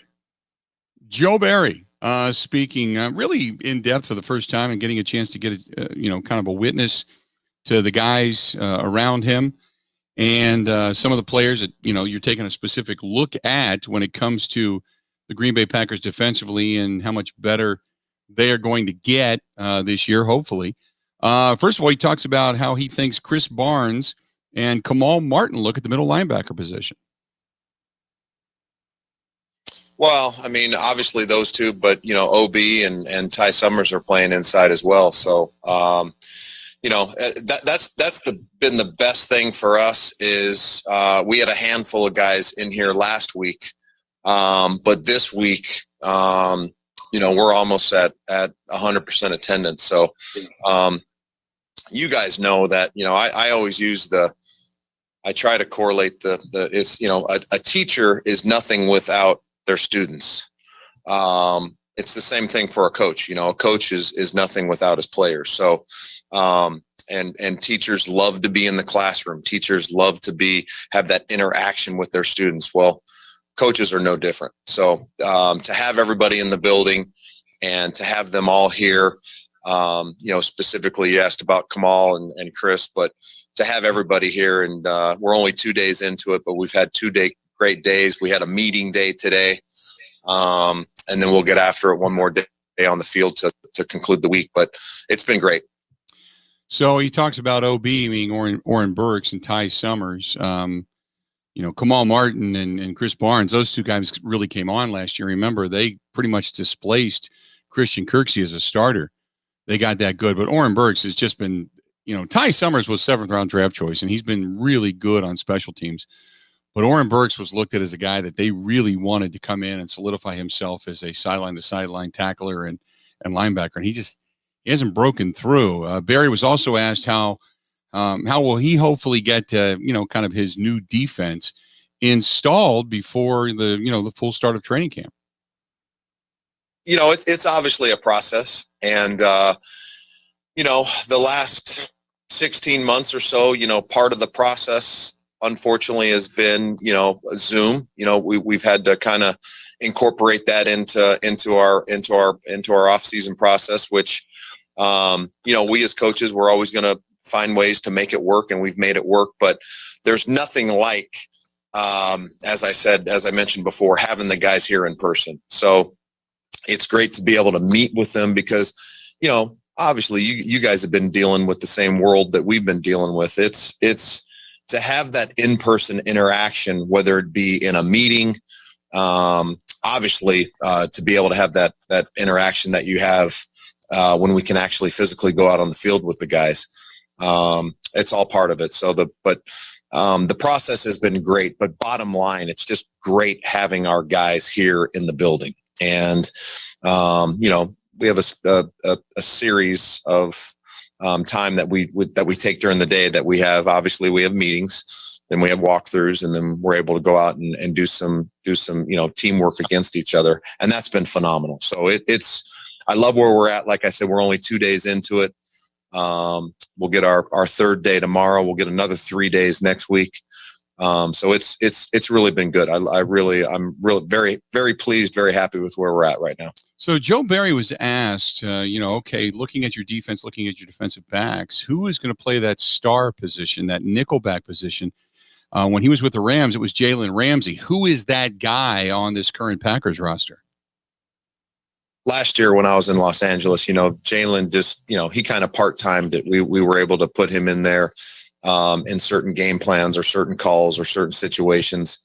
I foresee that being the same thing here. We kind of talked about it the very first time that I talked to you guys. I think that nickel star position is such a unique spot, and it's become so popular and so really vital in today's football just because of all the sub defenses that you have. All the multiple DB defenses that you have. So we're going to rep a lot of guys, and a lot of guys are going to get opportunities. Obviously, you can only put 11 people on the field, and only one guy at each given play will be able to play that position. But again, what we're doing right now, just implementing our system, making sure our guys understand, Coach Gray and RD do a great job with our back end guys, really teaching the philosophy of our coverage and making sure that everyone understands, okay, if we are in a situation where we have 5 DBs on the field, what the 2 corners jobs are, what the 2 safeties jobs are, what the, nickel star position's job is. So then when they have an understanding of the philosophy, you can throw a guy in there and you can have multiple guys understand that position and play it, because it's a unique position, because you got to be able to play man, you got to be able to play zone. And when I say zone, you got to be able to play like a linebacker almost. You got to be involved in the run game and the run fits. We'll ask our nickel to, be involved in the pressure package. So it's a unique position, but we got a bunch of guys that are learning it, just like they're learning every aspect of the back end. So when you get a chance to see these guys come in, you look at Kenny Clark and you look at Preston Smith, you're like, wow, these guys, they slimmed down. They look a little stronger. Joe Barry was asked, did Kenny Clark and Preston Smith, were those 2 guys specifically instructed to, hey, shed some pounds before you get back, for the 2021 season? Everybody that is involved with our players in this building do a phenomenal job. Obviously, Gizzy in the weight room, Flea in the training room, Adam, our nutritionist. I think all those people have their hand in that. My biggest thing coming in is that, I want guys to play defensive football in the National Football League right now. You got to be able to run. And, I think, of course, as a coach, you want your players, especially your players in the front with specifically talking about Kenny and Preston, you want those guys to be as big as possible, but you don't want them to be so big where now they can't move. They're not athletic. They can't change direction. So my biggest thing, with talking to those guys, hey, let's whatever that sweet spot weight is for every guy. I think that goes on with the player. I think that goes on with the strength coach. Obviously, I mentioned the nutritionist. Those are all things that, all those people are involved finding that sweet spot for that player to be, okay, to be my biggest, fastest, and strongest, whatever that weight is. It's part of being a pro too. And I tell you what, having, I obviously had some background with Preston in Washington. Kenny, obviously, I know and knew from the process when he came out, but seeing those guys in person for the very first time on Monday, I couldn't be happier the way they look. They both look phenomenal. They really look like they've been, the last 3 months since the season ended, they've really been putting in a bunch of work.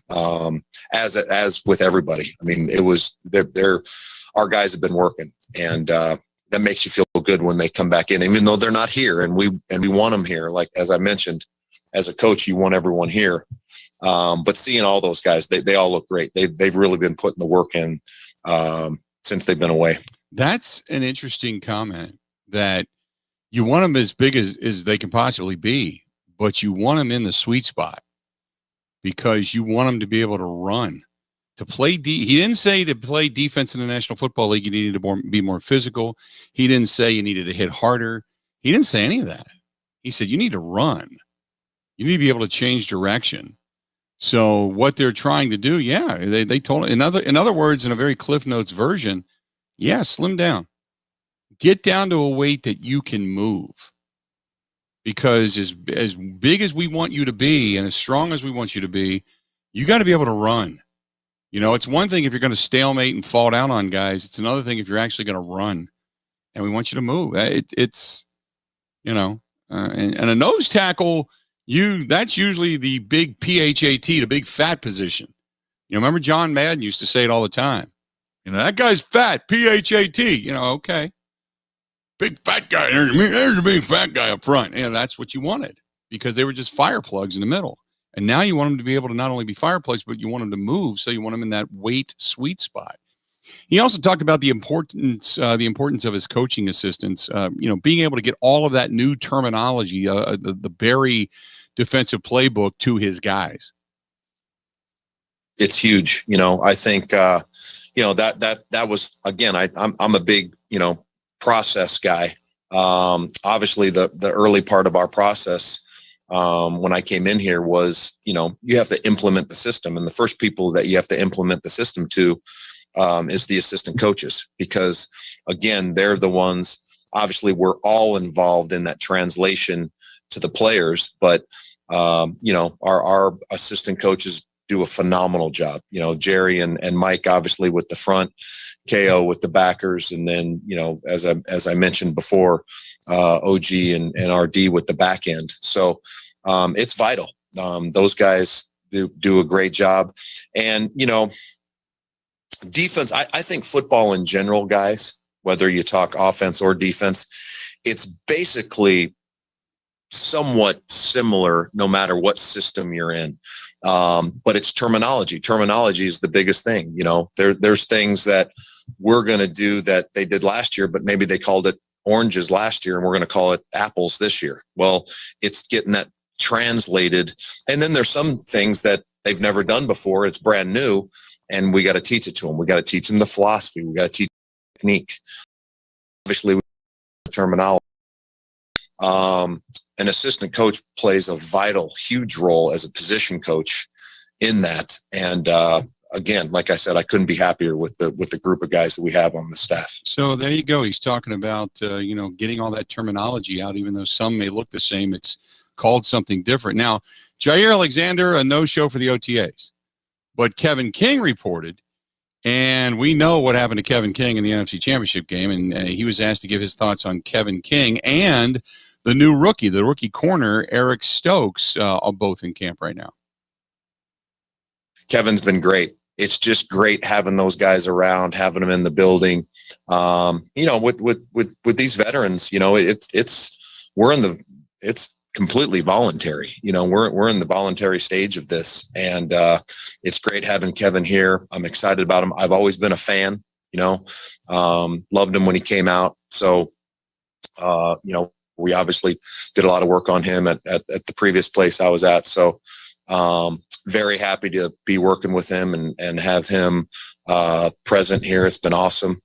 And Stokes is, I'm excited about it. But again, it's, Eric's obviously a rookie, but he's a big, tall, fast rookie that's got great length. Those are traits, Kevin and Eric, you can't coach length. You can't coach, with Eric, you can't coach 4.28 or whatever he ran. I mean, those are traits that are great to have. So both those guys, as the whole back end. I mean, I couldn't be more impressed with, Darnell Savage and Adrian Amos. I mean, all those guys have been really phenomenal.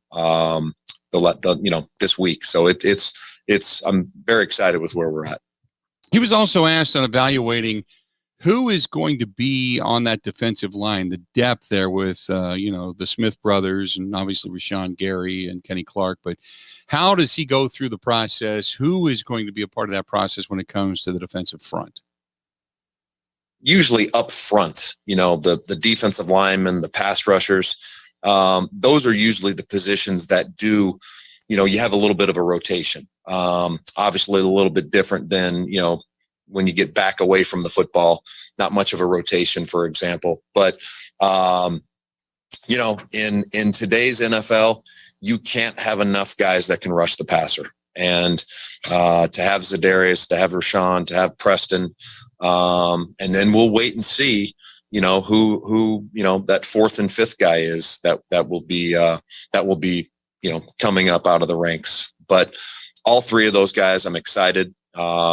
It's great whether we have two of them on the field, all three of them on the field. We'll get creative and have some fun with it. But like I said, you can't have enough great pass rushers, and I'm excited to be working with all three of those guys. And they've again, all three of them are here.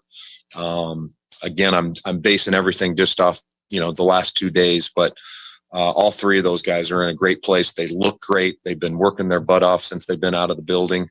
But it's great to have all three of those guys here in Green Bay. There's no doubt. And then last but not least, the defensive coordinator, Joe Barry, talked, hey, when you were at the Rams, they used 5-man fronts. You had a linebacker, an inside linebacker, a nickelback along for the ride. So what does it look like scheme-wise as far as the Packers go? Well, everything that we'll do with our personnels, and, we're going to use a bunch of hybrid different personnels, subtly put different people in different positions. It's just to obviously try to gain an advantage defensively. So a little bit of it, I think you have to see what your personnel is, who you have, whether it be at the defensive line, at the outside linebacker, at the inside linebacker, in the back end. But we're going to implement, as many different, defensive personnel groups as we can, based on the personnel that we have. And I think a little bit of that too is, part of this, you guys mentioned earlier, Kenny kind of, learning the terminology, learning the system. It goes the twofold with me being able to kind of get to know these guys and know exactly who we have here and who we're working with. But yeah, I think anytime that you're our league has really become a personnel driven league. You got it all the time on offense that, they change, they have multiple personnel. Well, nothing's against the rules where, defensively we can't do the same thing. So, and again, we've been doing that again the last 2 days, and it's been great. So I'm really looking forward to, continuing the next couple weeks and just getting our system in, implementing our terminology, implementing our system, getting it down. It's been great. So there you go. The defensive coordinator, Joe Barry of the Green Bay Packers, at the podium and answering some of the questions about many of his personnel and how things are going to get done with the Green Bay Packers. 877-867-1670, 877-867-1670. By the way, ESPN Steve hit us up over on the Bud Light live stream. He said, if you win the spot to go out and tailgate and hang out with us out at Road America, can you bring a golf cart or a UTV to get around? You can bring one. We're bringing one for us. But yes, you can bring one along. The rentals are still available, I think, for the IndyCar series out there. But if you want to bring one along, yeah, by all means you can. If you're going to do some camping, like you're going to hang out with us and win a campsite and such, and you want to bring your own golf cart or bring your own ATV, UTV, I highly recommend it. Just because that's a 4-mile racetrack with tracks and paths and such that go all around that place and that are much longer than 4 miles. And you don't want to, well, maybe you do if you want to walk it every day, but for the most part, no, you don't want to walk it. So if you can, bring your own bicycle, bring your own motorcycle, bring your own moped, bring your own scooter, bring your own UTV, your own ATV, your own golf cart. If you can do it, by all means, do it. Stay tuned. We got more of the Bill Michaels Show coming up next. This is the Bill Michaels Show on the Wisconsin Sports Zone Radio Network.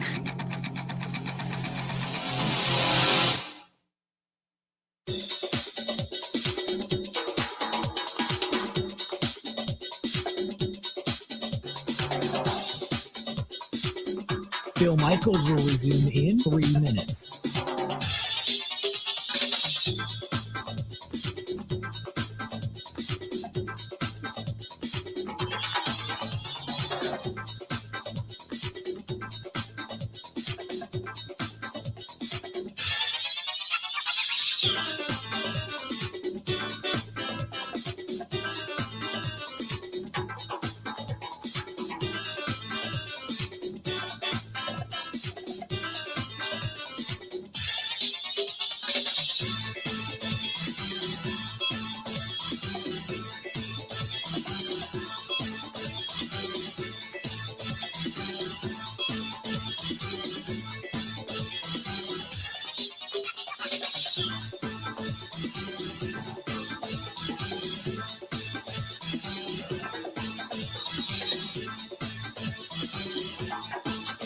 Bill Michaels will resume in 2 minutes.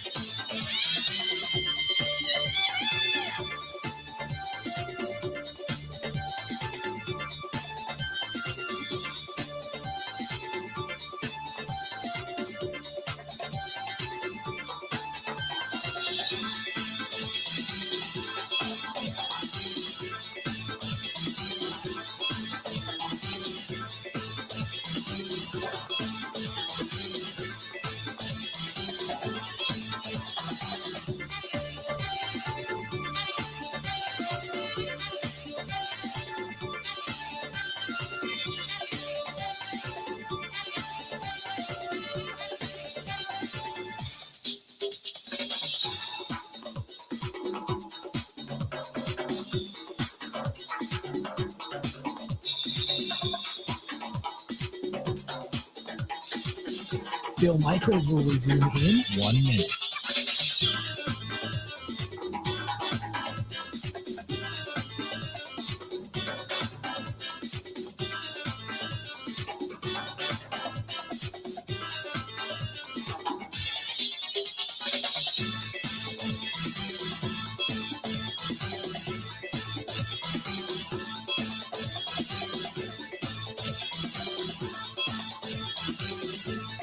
Bill Michaels will resume in 30 seconds.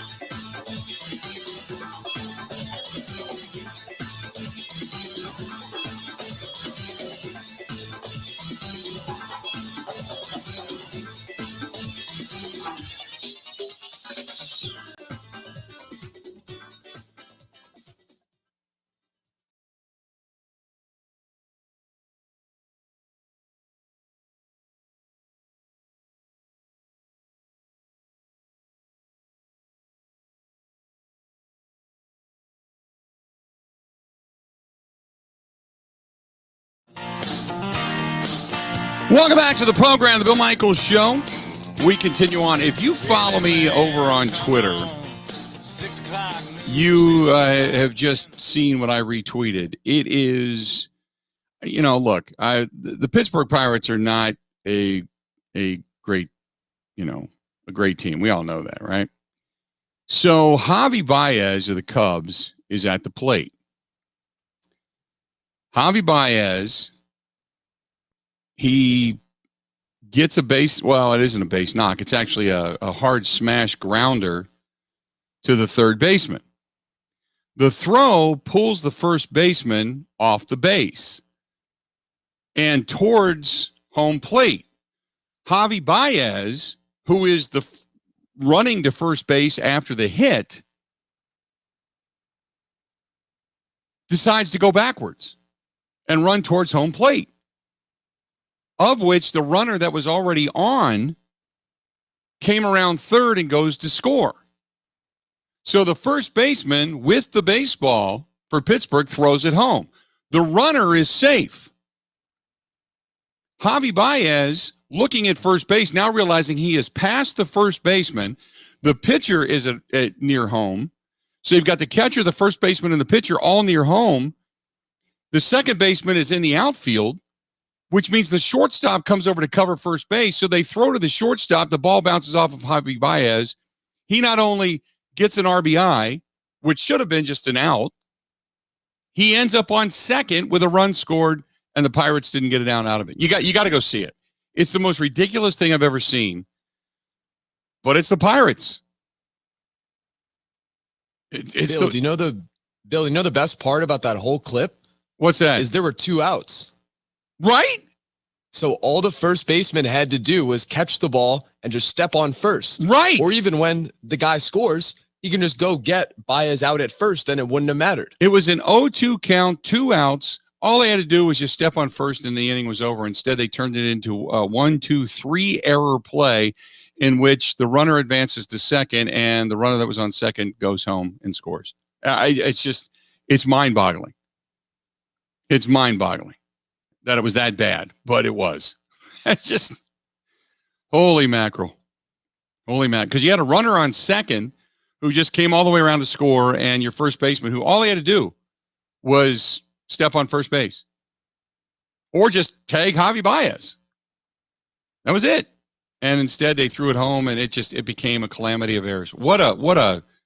At least Pittsburgh makes you laugh. At least if you're going to be bad, be laughable bad.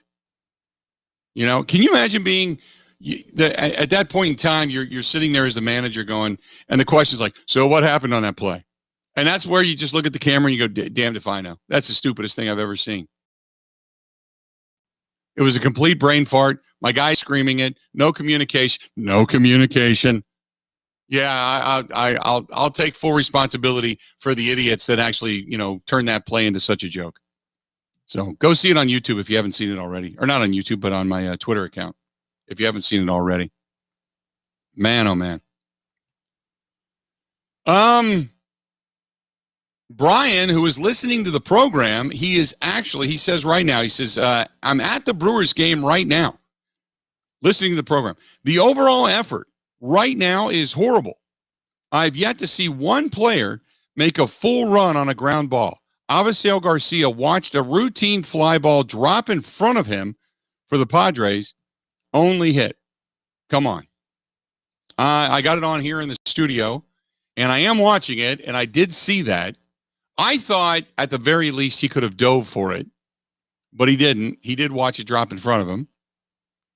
And you're sitting right now, a scoreless game, bottom of the fourth, Brewers at the plate. So there you go. 877-867-1670, 877-867-1670. If you want to hit us up, do so. Go ahead. Show. Reminder, take a cigar dinner on Monday, June 28th. We're going to start pushing the tickets really hard. Go to tobaccooutletplusgrocery.com. A cigar dinner Monday, June 28th at Ironwood Golf Course. That is in Sussex, and we hope to see you there. Also want to say hi to our great friends at Sloppy Joe's Saloon and Spoon in Hubertus, Wisconsin. That great big new smoker they got out there. Awesome brisket and ribs and steaks and all kinds of good stuff.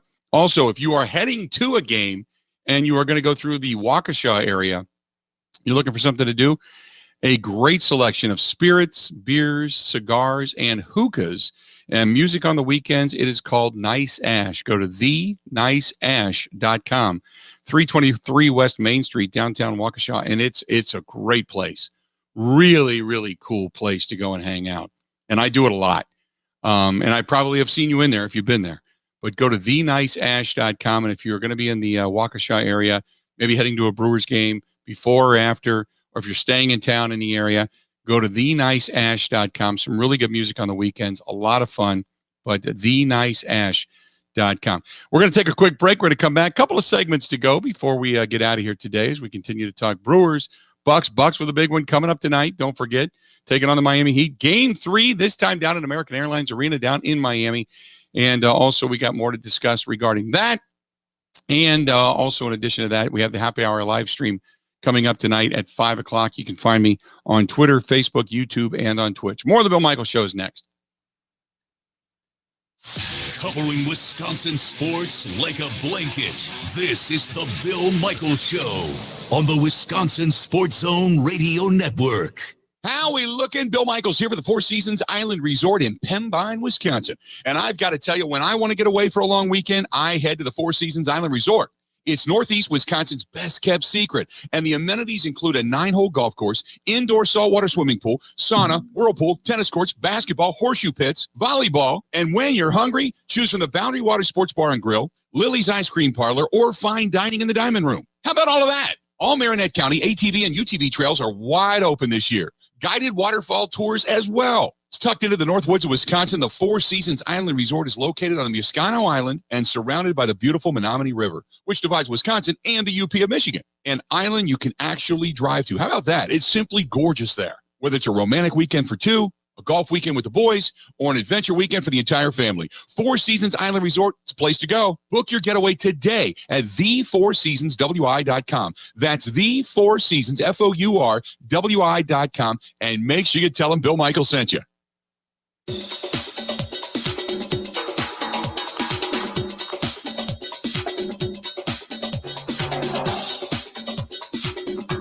Bill Michaels will resume in 5 minutes.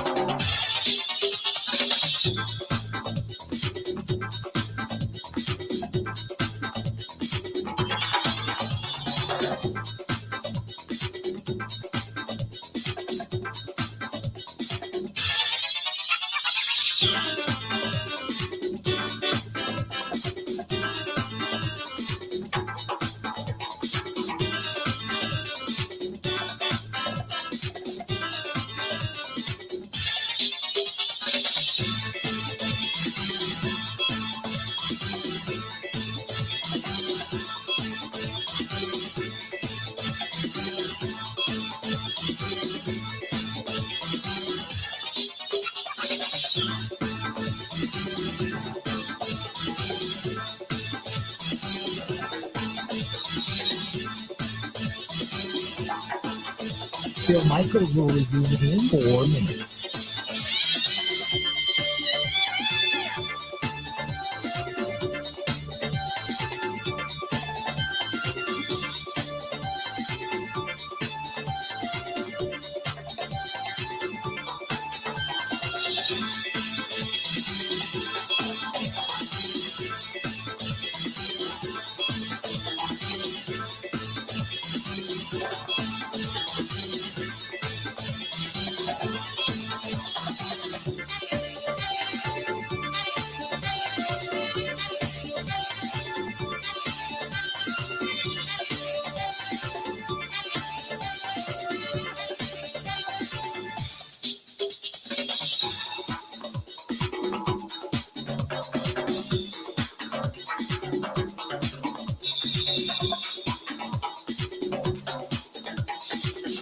Bill Michaels will resume in 3 minutes.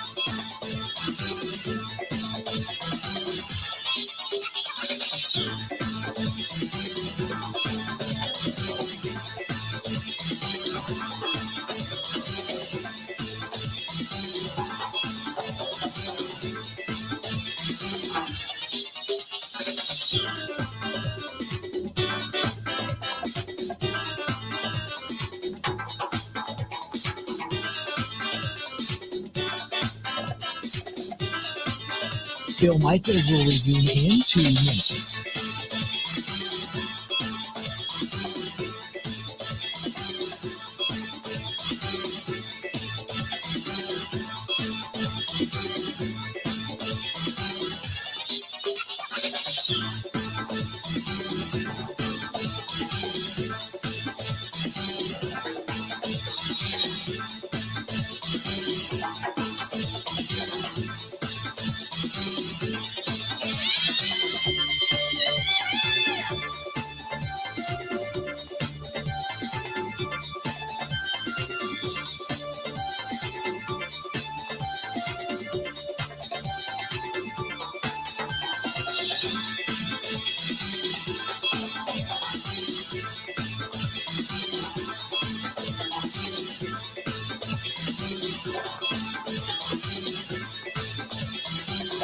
Bill Michaels will resume in 1 minute.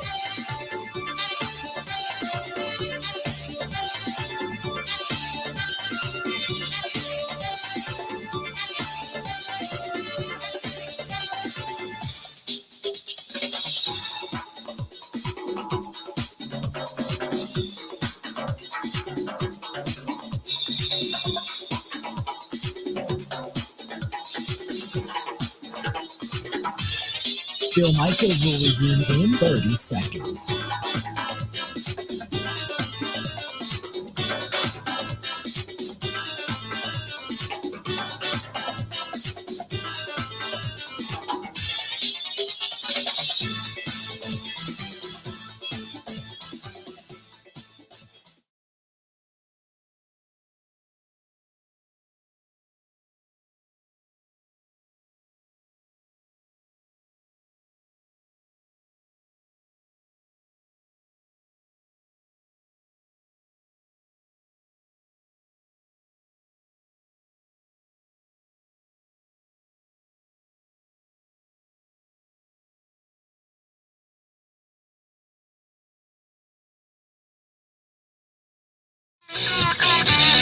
Welcome back. I just saw Robertson make an error on a ground ball at third base for the Brewers. Now it's 2 outs with a man on second in the top of the fifth. Hauser on the hill.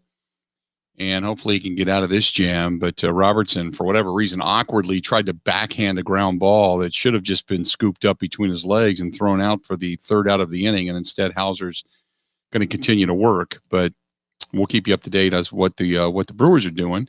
Hey, I know the western portion of the state, man. You're getting a lot of rain right now. Holy moly. I see it kind of Eau Claire, especially for those of you in the Eau Claire area. And I don't think I'm telling you anything or breaking news for you, but I know that you're getting a lot of heavy rain there right now as the rain starts to move through. I am sitting right now in the crux of nothingness. It is a little breezy, but there's sun. I've got sunshine out here. But I can see that the two bands of this, big old giant green blob that's getting ready to whip through the state, I'm kind of like right in the middle of it.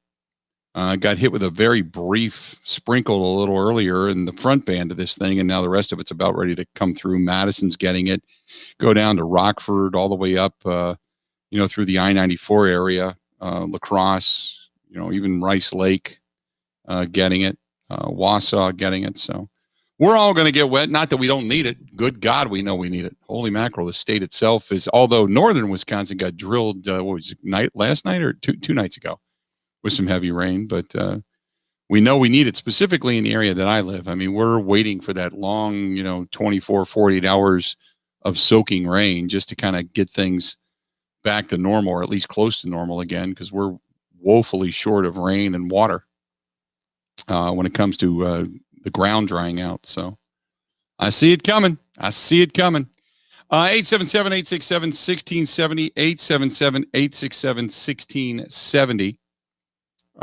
Give us a shout. This is from Mark. Mark says, regarding Aaron Rodgers' trip to Hawaii, is he not allowed to go? What is everybody so upset about? No, I don't. I've never said he's not allowed to go. What I said was, and if you're referring to me specifically, what I said was normally he's at OTAs. Normally he's there. He's working out with the young guys. He's kind of doing the I'm the leader, follow me via example thing. So normally he's there. When it comes to working out whatever's between him and the Packers, he is, my assumption is when he's jumping into waterfalls and all that kind of stuff, he's out of touch. He's not on the phone with Mark Murphy or Gutekunst or Matt LaFleur or anybody for that matter. He's not on the line with any of them. And he's certainly not talking about possibly coming back to the Packers. So I don't know if I would assume his representation is doing it, if at all. Who knows? If at all. And but I guess for Packers fans, you would rather see him at home talking, working all of this out, discussing it.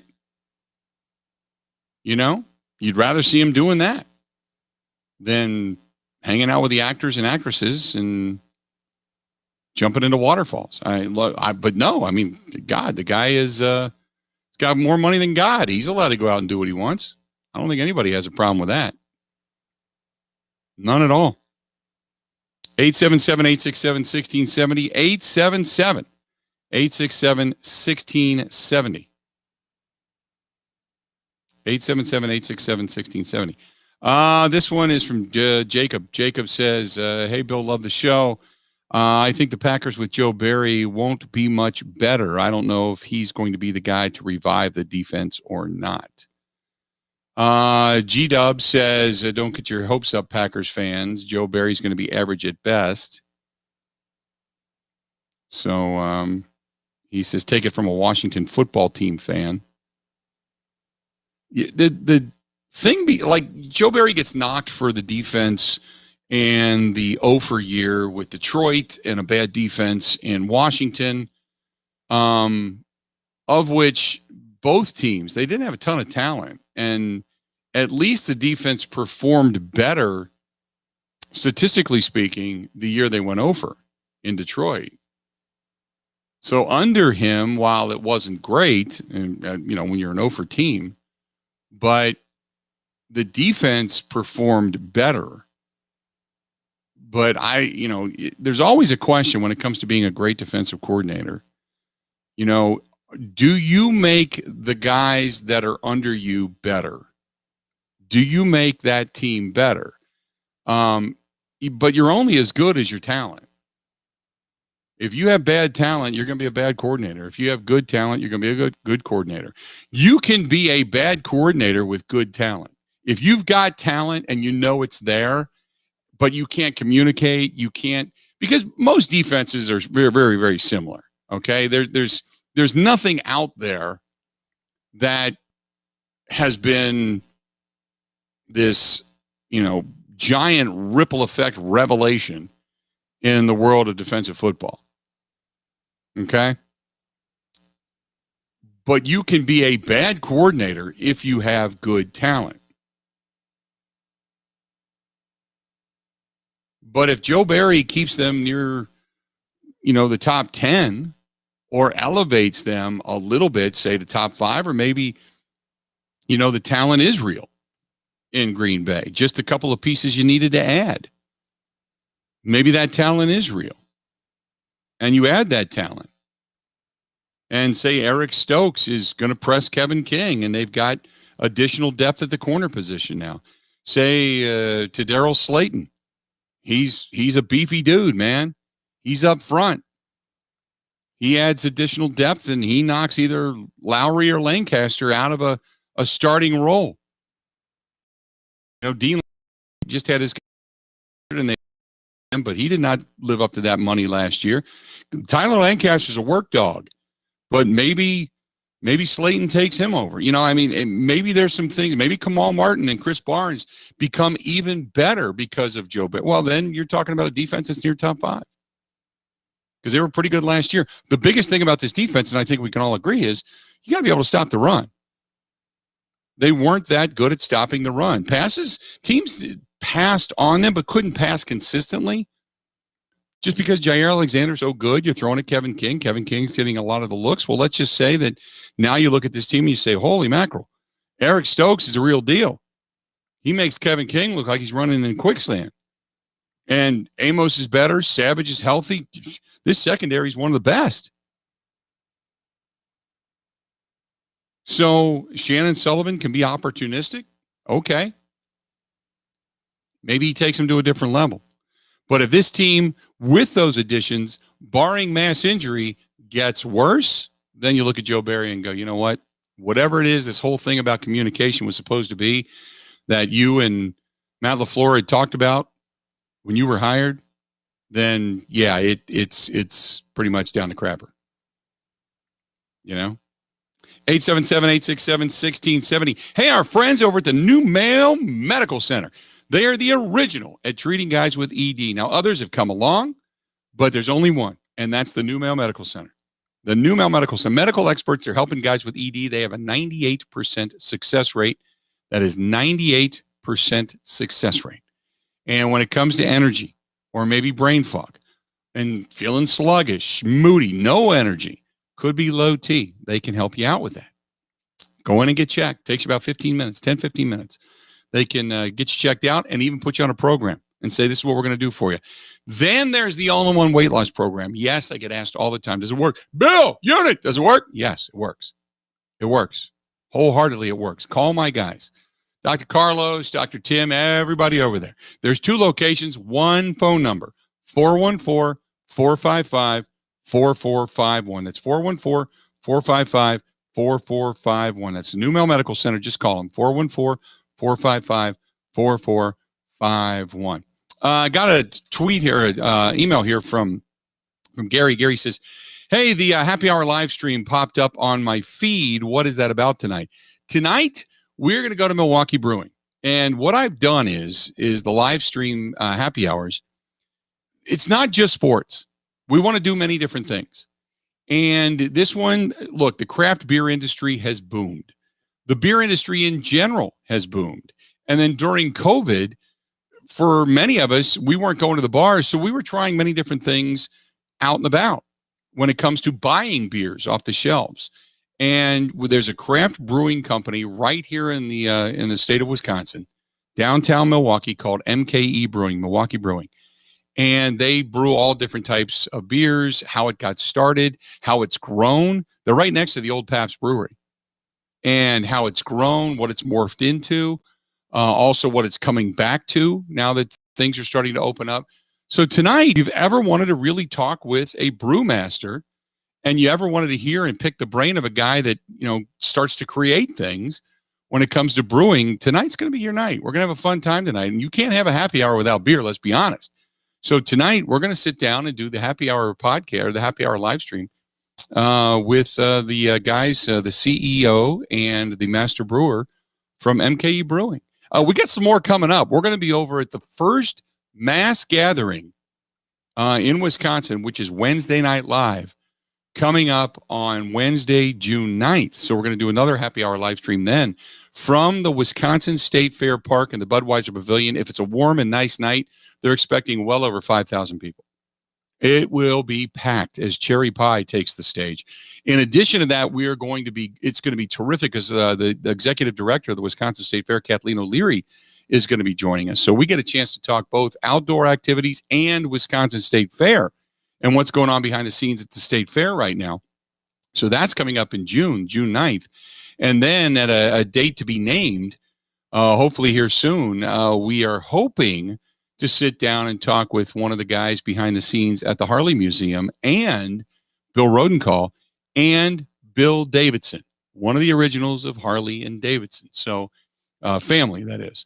So we got a lot of these things coming up, and they're fun. They're a lot of fun to do and adventures outside of the world of sports, but it's really interesting.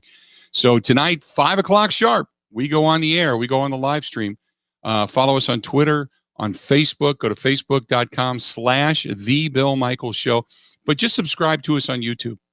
Please subscribe. Go to youtube.com. Just look for Bill Michaels and just subscribe. It's absolutely free, by the way. Just subscribe. And the happy hour live streams are free of charge. And you can follow us on YouTube. And please subscribe to the YouTube channel as well. But it's going to be a good time starting at 5:00 sharp coming up tonight. Stay tuned. Final segment of the Bill Michaels Show. It's all coming up, and it's coming up right after this.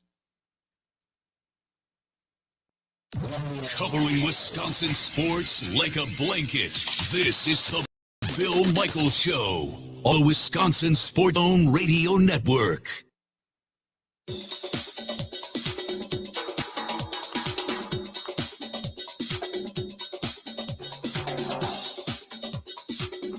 Bill Michaels will resume in 3 minutes.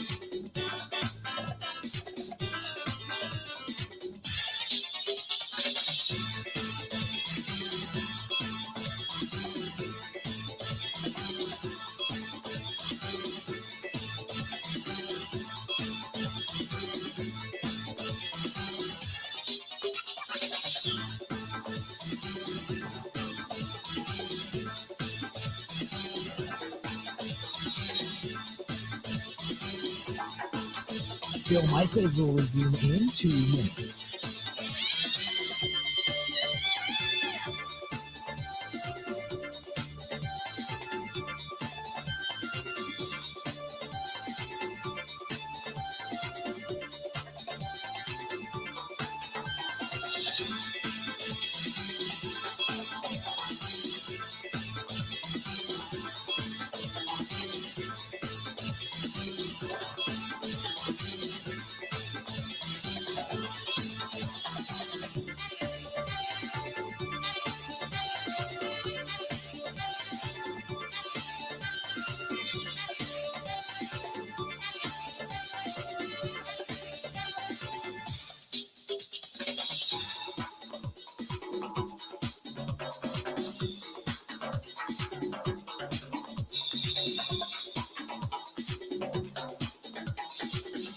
Bill Michaels will resume in 1 minute.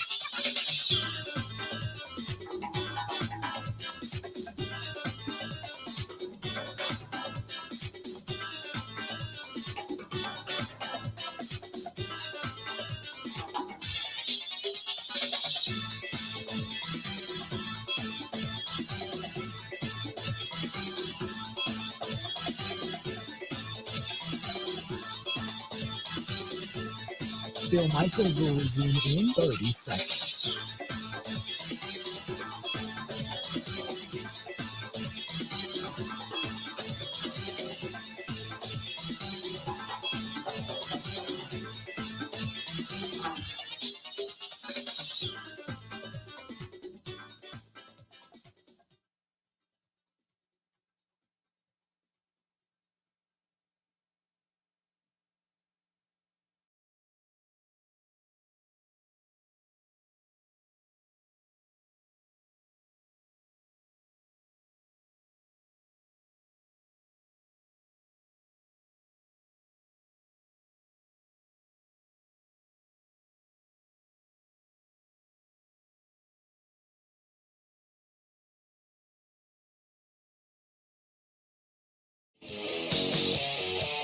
Welcome back. Hey, don't forget, you're coming to Milwaukee. You're going to go one of the best sports bars there ever was and ever is. Second to National and Walker's Point. Stenny's, Milwaukee's best sports bar, award-winning Bloody Marys. They are fantastic. You'll drink a Bloody Mary there, and you won't drink one anywhere else without going, it's not Stenny's. Say it all the time. Shuttles to all the games, Packers, Brewers, Bucks, Admirals, Marquette, UWM. They got it going on down there. That is our friends from Stenny's. And then our friends at Epoxy Flooring Done Right. Sean and the gang there, they provide Wisconsin home and business owners epoxy flooring coating services at reasonable prices and top quality workmanship. I had this done at the in the gym in my house, and it's fantastic.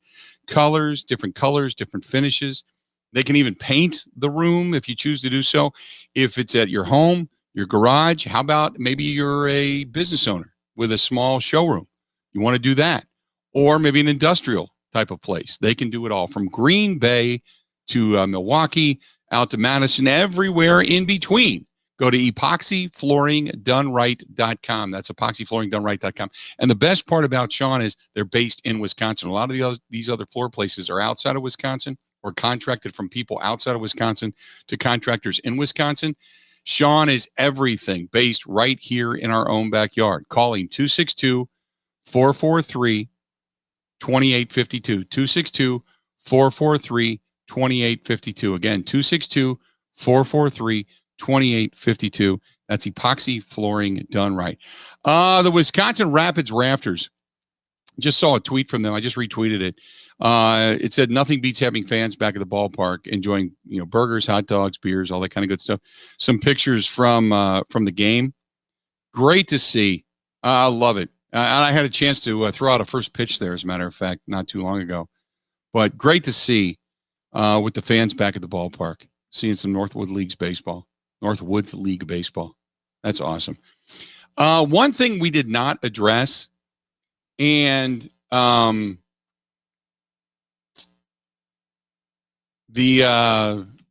one thing that we did not get into today, and I'm reading I apologize, but I was reading a tweet. It said from Otto. He said, "Hey, for what it's worth, there is not a realtor sign up on the lawn of Aaron Rodgers' house in Green Bay yet."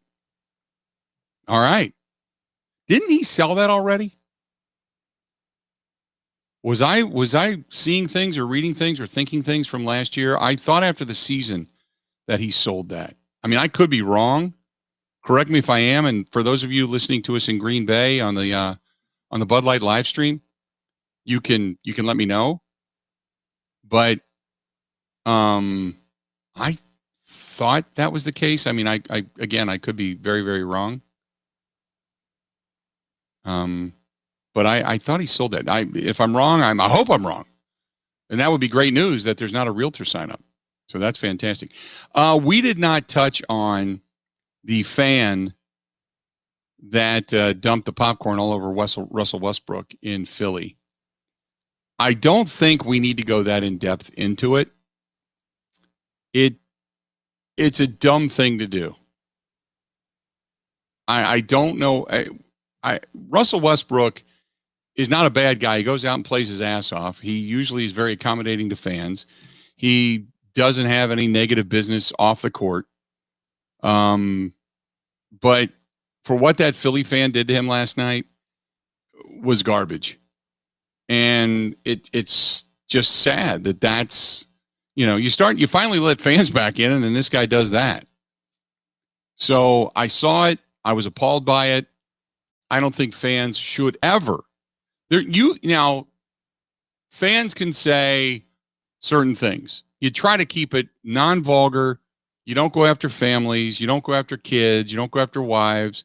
You try to keep it to the play on the court. Okay? But that's it. When you dump popcorn or throw a pop or dump beer or whatever all over these guys, they're out there doing their job. Nothing more. Maybe you're jawing back and forth with them, but that's one thing. It's a war of words, and that's the way it should be. Nothing more than that. And for what that fan did last night, now, from what I understand, he has not only been kicked out of the arena, but his season tickets have been revoked permanently.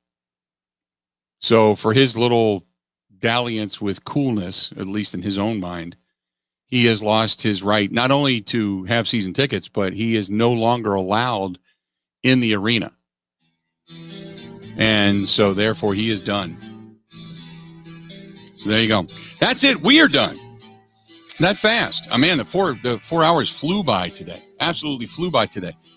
Let's do this. We're going to go ahead and take a quick. Well, no, we're not. We're done. We're done for the day. Brewers up 2-0, by the way, which is good news. Hey, don't forget, 5 o'clock sharp tonight is the stream. 5 o'clock sharp talk and brewing and all kinds of good stuff from a real craft brewer right here in the state of Wisconsin. It's the Happy Hour live stream. Find us on Twitter. Find us on Facebook. Find us on YouTube. Please subscribe there for free. Find us on Twitch. Watch the program starting at 5 o'clock sharp tonight. Time for us to go. Have a good one.